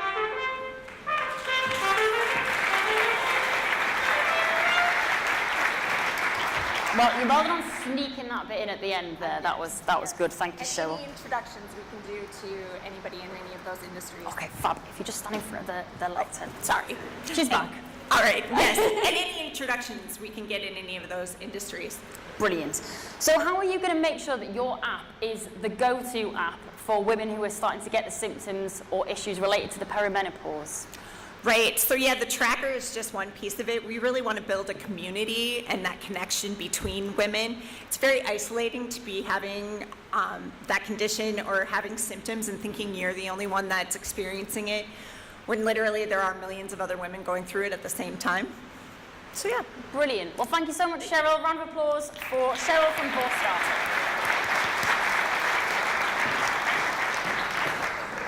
So next up in our other category, can we please welcome to the stage Colin Shaw and Mark Lisgo from Control Hub.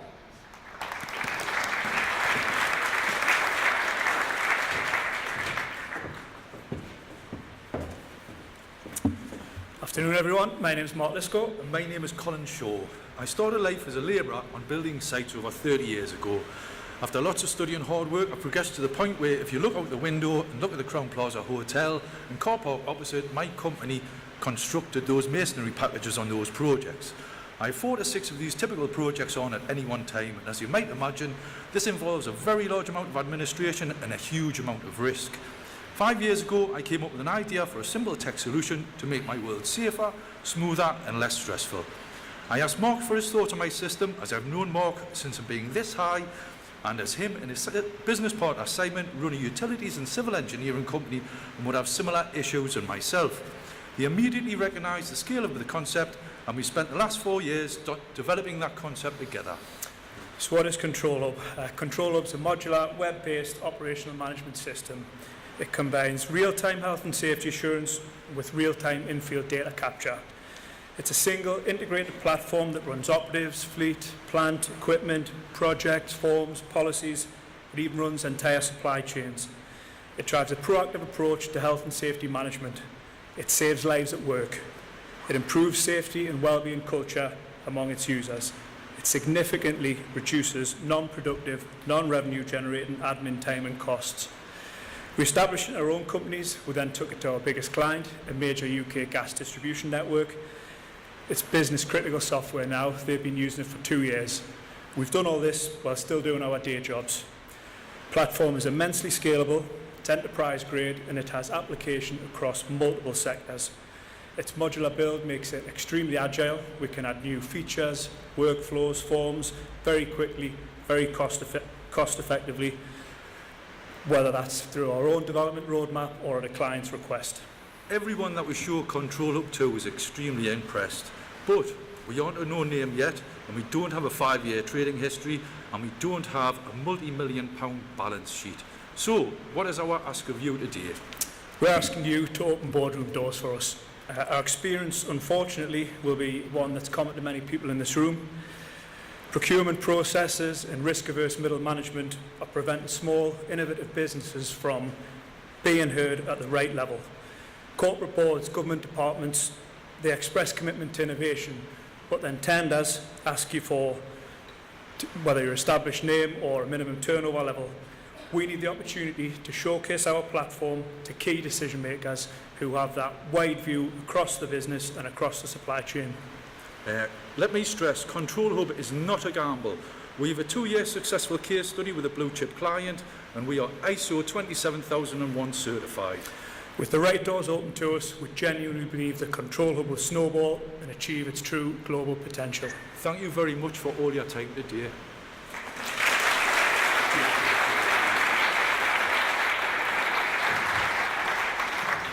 perfectly timed. I think that was just about dead on. So thank you very much for that. Now, it'd be fair to say this is a fairly crowded market. What do you think makes you stand out as a company? Can I answer that one? Can I go first, please? Of course you can. I think the fact that we've built it ourselves for our own businesses. We've built it ourselves for our own businesses. We've built it, not from a push down from the top approach. We've built it, going out on site with WARN operatives, asking them what works, getting the feedback, getting the buy-in, and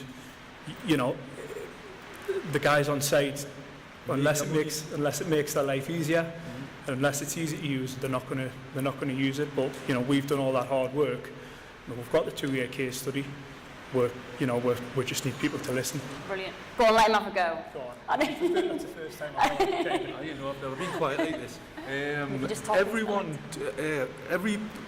See, I'm in the construction industry. There's about 6 or 7 software systems that you're forced into, whether on a contractor basis. They all do roughly the same thing, but they act on behalf of the contractor. None of them act on behalf of the guy actually doing, or the lady doing the job in the ground. That's where your money gets generated. It just seems to be the powers at the top. We've flipped the system. If it works for me, I'm going to get buy-in. If it makes us more money and gets safe, I'm going to get buy-in. That's all we've done. We've just tried to force that up the stream, and it works for Northern Gas, so to speak. Thank you. Brilliant. Well, thank you very much. That's Colin Shaw and Mark Lisgo from Control Room.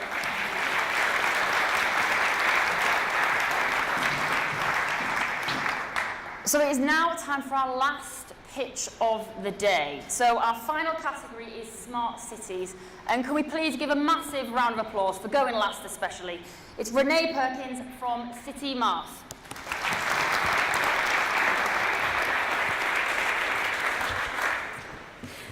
Hello. Innovation has taken transportation sectors by storm, from autonomous vehicle to drones and robots doing last mile deliveries. But innovation generally has happened in the mass market for the able-bodied people, in my opinions. City Mass is different. Hi, my name is Rennie Perkins. I'm the co-founder and CEO of City Mass. City Mass is a technology platform using machine learning techniques and self-adopted UX and UIs to help disabled people to achieve that spontaneous, inclusive, and efficient travel in smart cities from A to B. In the UK alone, we have 13 million people registered as disabled and 1 billion people globally.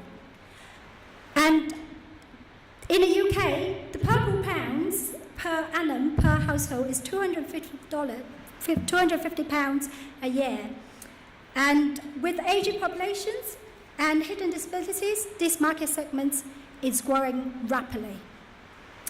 CityMass is a personalized travel assistance platform to provide end-to-end service from optimization routing to booking and payment for disabled people, where once disabled people set up their profile with their type of disabilities and their preferences, the intelligent algorithm will take into account the real-time information across different modal transportations and also crowdsource accessibility informations. And the facilities and service information to provide that optimizations to achieve that efficient travel. CityMass is looking to revolutionize the way how disabled travel in smart cities from A to B.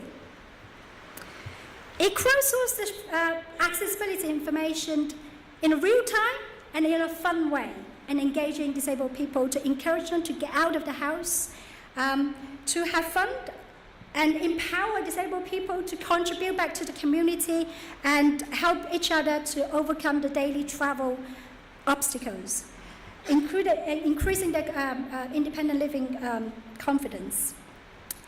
CityMass believe collaboration is the key to their success. We're working with Microsoft AI for Good, Set Squared, Alias's Impacts to realize this vision. We would love to hear more in anybody here that work in the ecosystem. We have 3 asks today. One is introductions to all the charities that Duke of York are patron of and or any royal families are associated with.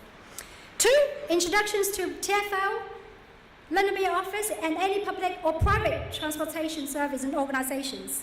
The third one is investment with like-minded investors who share our vision. Thank you.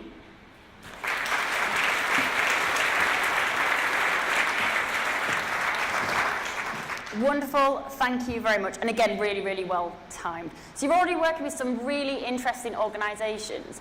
What are your long-term hopes for the company then? The long-term vision really is to see globally in every single smart cities, disabled people will be just the same as any able-bodied people to go from A to B and get out of the house and enjoy their lives, just like us. Brilliant. Well, thank you. Thank you very much.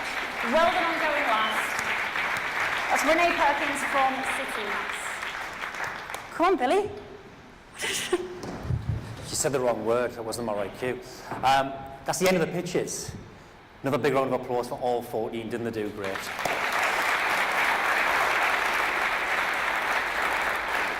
So just to set the scene for the next sort of hour or so, we're going to now have a 15-minute break where the judges are going to go off and deliberate. Please, everybody, get your phones out and vote. Last time, they honestly took on board all of the votes, and the top 3 were way ahead, so please do that. Your vote will have a say on today's outcome. When we come back after the break, we're going to hear from Nicola McGuinness-Brown, Head of Innovation at LNER, who was our last headline speaker, and then we will have the results. And then following that, we are going to have a drinks reception and a bit of networking as well, so don't rush off. We've got some beautiful English sparkling wine from Camel Valley, which is the reason why Paul Irwin can't remember telling me the ham and peas pudding story. So please stick around, enjoy that. There'll be soft drinks as well for everybody. But for now, we're going to have a 15-minute break, and we welcome you all back on the Bugle. Thanks, everyone. Not long now till we hear the results. But first up, it is time for our second keynote speaker of the day. So can we please welcome to the stage Nicola McGuinness-Brown from LNER.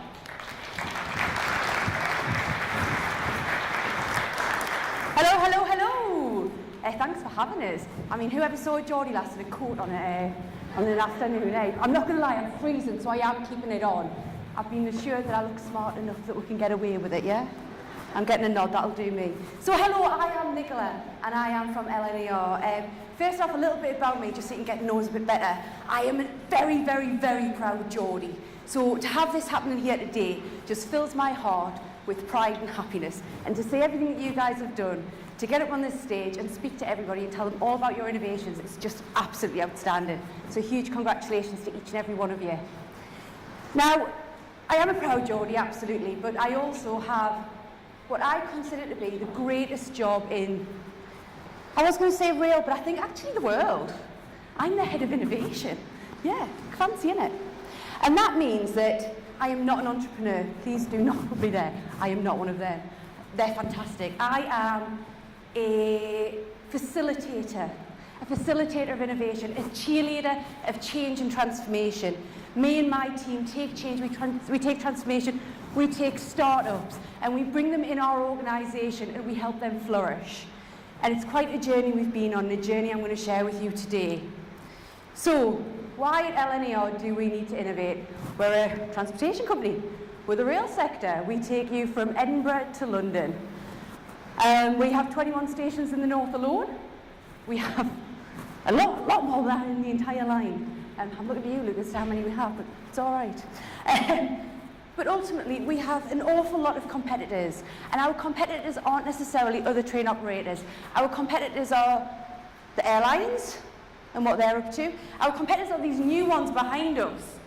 The Hyperloop. Yeah, I'm watching that one. When it learns to turn corners and stop, that's when I might be in trouble with that one. But we also have things like the autonomous car and new ways of getting around from A to B. And then there's that other one. Oh, you virtual reality guys out there and augmented reality guys, you really are making people stay at home and work in front of their TV with a bit of Phil and Holly on in the background. So this is why we need to innovate. This is why we have a team like mine in the rail industry, to make sure that what we do is at the heart of what our customers' needs are. But a brief history about LNER and why we started to innovate and what it actually means. So LNER, you may or may not be aware, was Virgin Trains East Coast up until June time last year. And when it became Virgin Trains East Coast, there was a decision taken between the DfT and Virgin Trains that we would have something called innovation in franchising.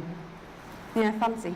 We would invest 1% of our revenue every year over a 3-year period into innovation, things new to UK Rail, a real opportunity to disrupt our market and to bring in potential new suppliers. Now, we have changed hands to LNER, but this is still an ambition of ours. We still have a huge ambition to not just settle with what we have, but to continuously move forward and continuously challenge the status quo and what it is that we do. So, when I joined the business, I came with a vision, big vision. And that was that innovation was no longer a word that we had to use. It's just what we do, part of our DNA. I'm sure that, we've all heard innovation getting bandied about a lot recently, is that kind of buzzword. And we're working really hard in our industry to take it from being a buzzword to being part of the core of what we do, to have teams that are built to support it, and to have the network within your organisation to help these things flourish. But I was also really well aware early on that innovation doesn't just happen and design thinking doesn't just happen. So we had to create some process and some governance.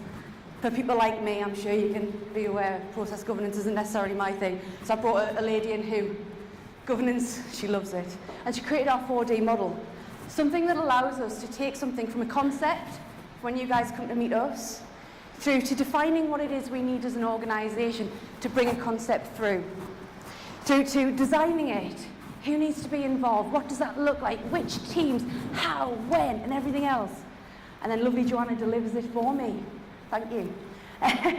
That very much is at the core of everything that we do within LNER when it comes to design thinking innovation. So, we continue on our journey in LNER. We built the team, we know what it is we need to do, we've got our governance model. Oh, we finally found out what our business challenges are too. Amazing, right? How many people can't even articulate that sometimes?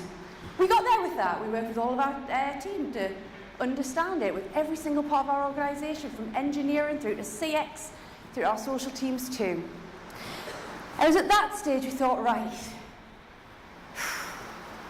we can either stay with the same old, it's an option, or we can create our own open innovation platform, our own way to bring young companies into our world and really disrupt our marketplace. I don't know about you guys, but I was massively excited by that. So we created something called Platform X. And Platform X is very much a program that allows us to work with startups and SMEs to bring you into our business and support you through procurement processes, through the dreaded T's and C's. None of us enjoy them. Through to actually how do we do what Naomi affectionately calls ethical innovation.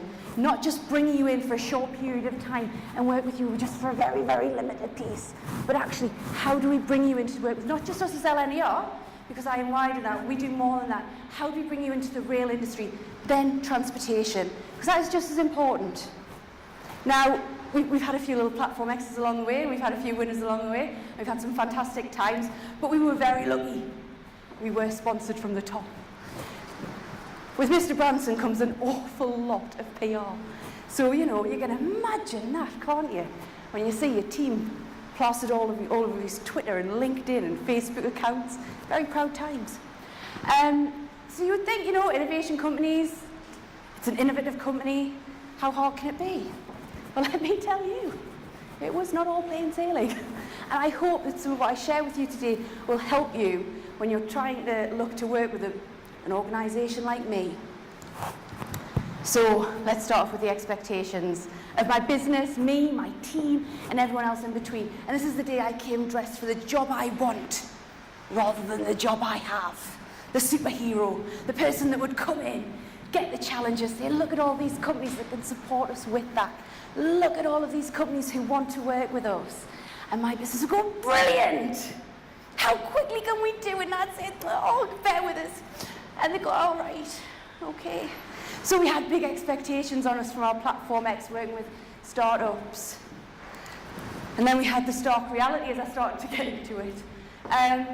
For our first ever Platform X, we had over 280 applicants throughout the world, literally from all four corners. And the fact that we'd reached that level of popularity was quite insane to us, because this was our first time doing open innovation. We dwindled it down to 6 like the judges are doing up there. to bring it to a Platform X style Dragon's Den pitch. From there, we chose 8 businesses to work with. 8 businesses that had presented to us that they were in a position, they had a product, and they had a product tailored enough to work within the rail industry. We took them through our 6-week programme, which included everything from how to work with procurement, how to deal with commercial things, how to work with marketing as well, because a lot of these guys hadn't done that before. And actually, we had a huge network of people who could support with that. So every week there was something different that we did with our cohort, and every single week the guys came along, and where we could, we had those experts from our business there. And we've got to the end of that programme, and 3 have signed contracts with us. 3 have worked through to actually be in a position where they work with us, where they can talk about working with us and the outcomes from that. Now, I don't know about you guys, when you first start this, I thought I was going to have literally 280 ready to work with. So I was really sad that I only ended up with 3. But there was a huge lesson learned for this and for me and for the startup community that I was working with at the time, in terms of really understanding that to be involved with us takes some commitment from every side. So understanding who we are as an organisation, preparing that research before you come to see us, and being aware as to what you can do for me, rather than rocking up one day and saying, well, what can I do for you, Nicola? But then, we had a huge learning curve on the other side of that in LNAR. From procurement processes, we can't pay you in 3 to 6 months. You know what I mean? It's insane. Through to having that initial excitement of, oh, look what we're about to do. Look at how we're about to take the startup community by storm to, oh, well, actually, we have day jobs. Actually, we have things to do, and we have committed obligations where we come from that the Department of Transport expect us to achieve.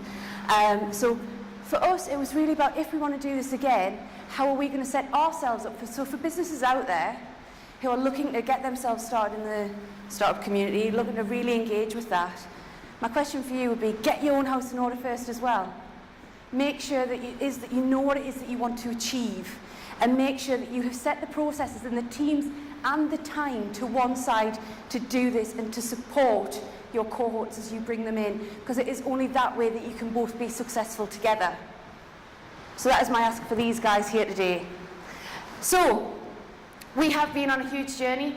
We have taken startups through everything that we've done. A bit of a shout out to the Word Nerds guys who are here today. Pete, wherever you're sat, I'm not entirely sure. There you are, fella. Pete is the perfect example of bringing somebody along on a journey with Platform X, adapting his product to what it was that he was talking about. He came and said, I've already done some research, and here's everything that your website and your customers are saying about you that you don't even know about. Meh.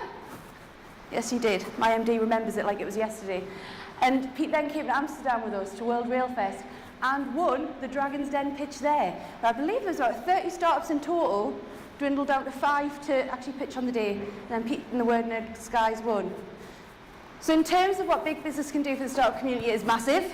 Huge, if you commit and if you really get involved and deliver what these guys need from you. What you can get from us in return, I promise, if we're ready for it, is commitment and the support that you need to get your business through those levels and ready to make it a commercial piece of work.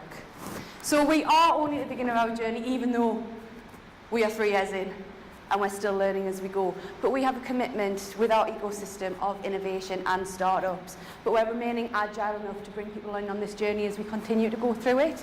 We don't think we're the experts at it. And you know what it is? I'm open to feedback every day of the week.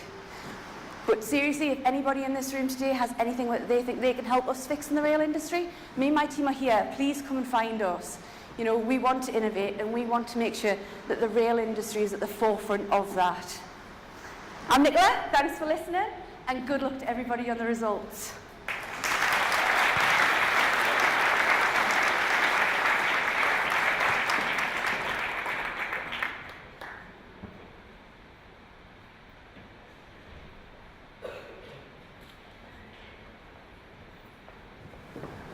Got caught out there, she flew off stage. No, it's okay, you can sit back down, you legged it off. I was over the far side. Thank you very much, Nicola. We're ready for the results. So the judging guy's been up there doing all of that deliberating. and we're ready for the results. But just a big thank you to all of you again today for getting involved. Thanks to the entrepreneurs. I think you all done absolutely fantastic. Another big round of applause for the entrepreneurs.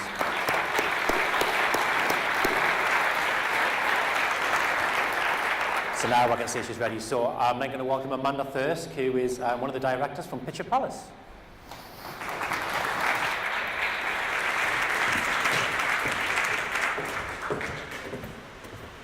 Hello everybody, I'm here on behalf of the Duke, who once again is very sorry that he's not able to join you today, but he's been watching the pitches on the live stream.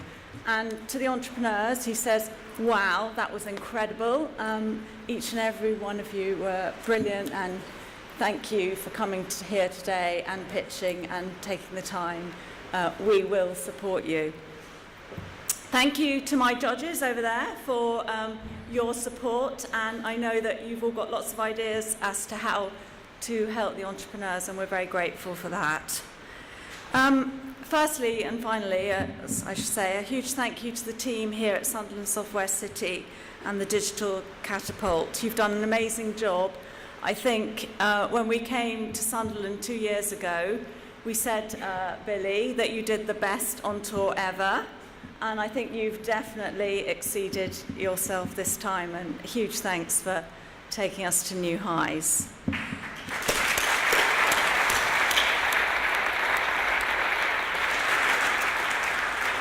I'm just looking forward to what we do next and all the ideas. So now to the results. As I said earlier, we will help all the entrepreneurs, and you can all reach out to us at the Duke's team and with any asks, and we'll do our very best to support you. But you, the audience, also have a big role to play here, and our ask of you from the Pitch at Palace team is that you take the time to talk to the entrepreneurs. They will welcome your feedback, your ideas, your guidance, your advice, because we know that makes a difference and will help them grow their business. So please do take the time afterwards, enjoying the champagne that Billy mentioned. So the winners, or the people going through to the next round, are firstly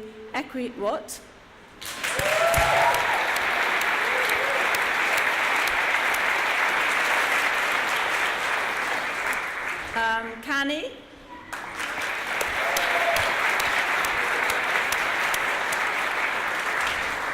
And finally, Sivat.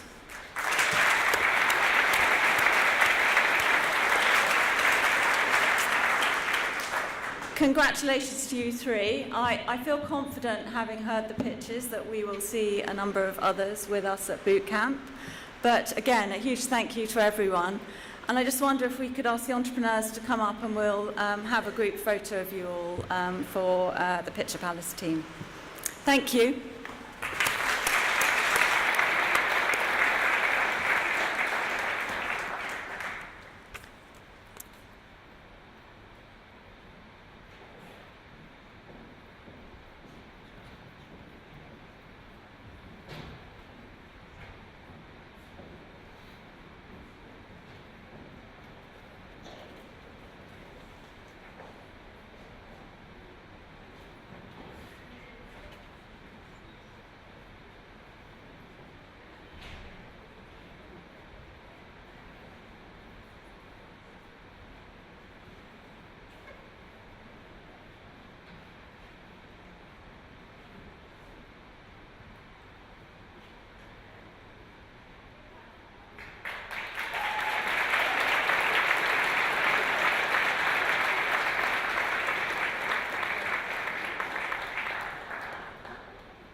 So well done to the winners, and well done to all the entrepreneurs that have been here today. And thank you for coming. Thank you for kind of putting yourself through this and making the effort to be here. And also to the audience as well. For you, again, making the effort to be here. getting involved, but also connecting with the entrepreneurs, and we hope you continue to do that after today. Another thank you for me, before Billy goes on to some more thank yous, is actually to the Boiler Shop. So it's been, as we can see, an amazing venue. Phil in particular has been so laid back, and nothing has been a problem. So a big thank you to the Boiler Shop, and a big thank you to Phil. Excellent.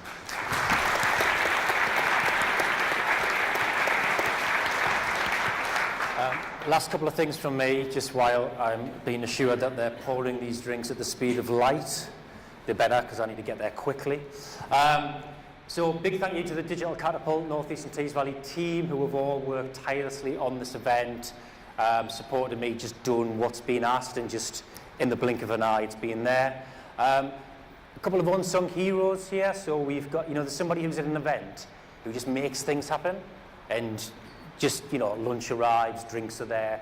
So big round of applause for Laura Kennedy, who's over there, who just makes this.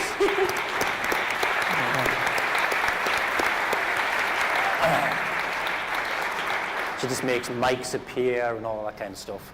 And Lorna Spence, where are you? Where is Lorna? She's hiding somewhere. So she's from the Duke of York's team, and she's been my contact throughout for this. And again, she's been an absolute delight to work with. And again, just from Jenny, just thanks very much for getting involved. And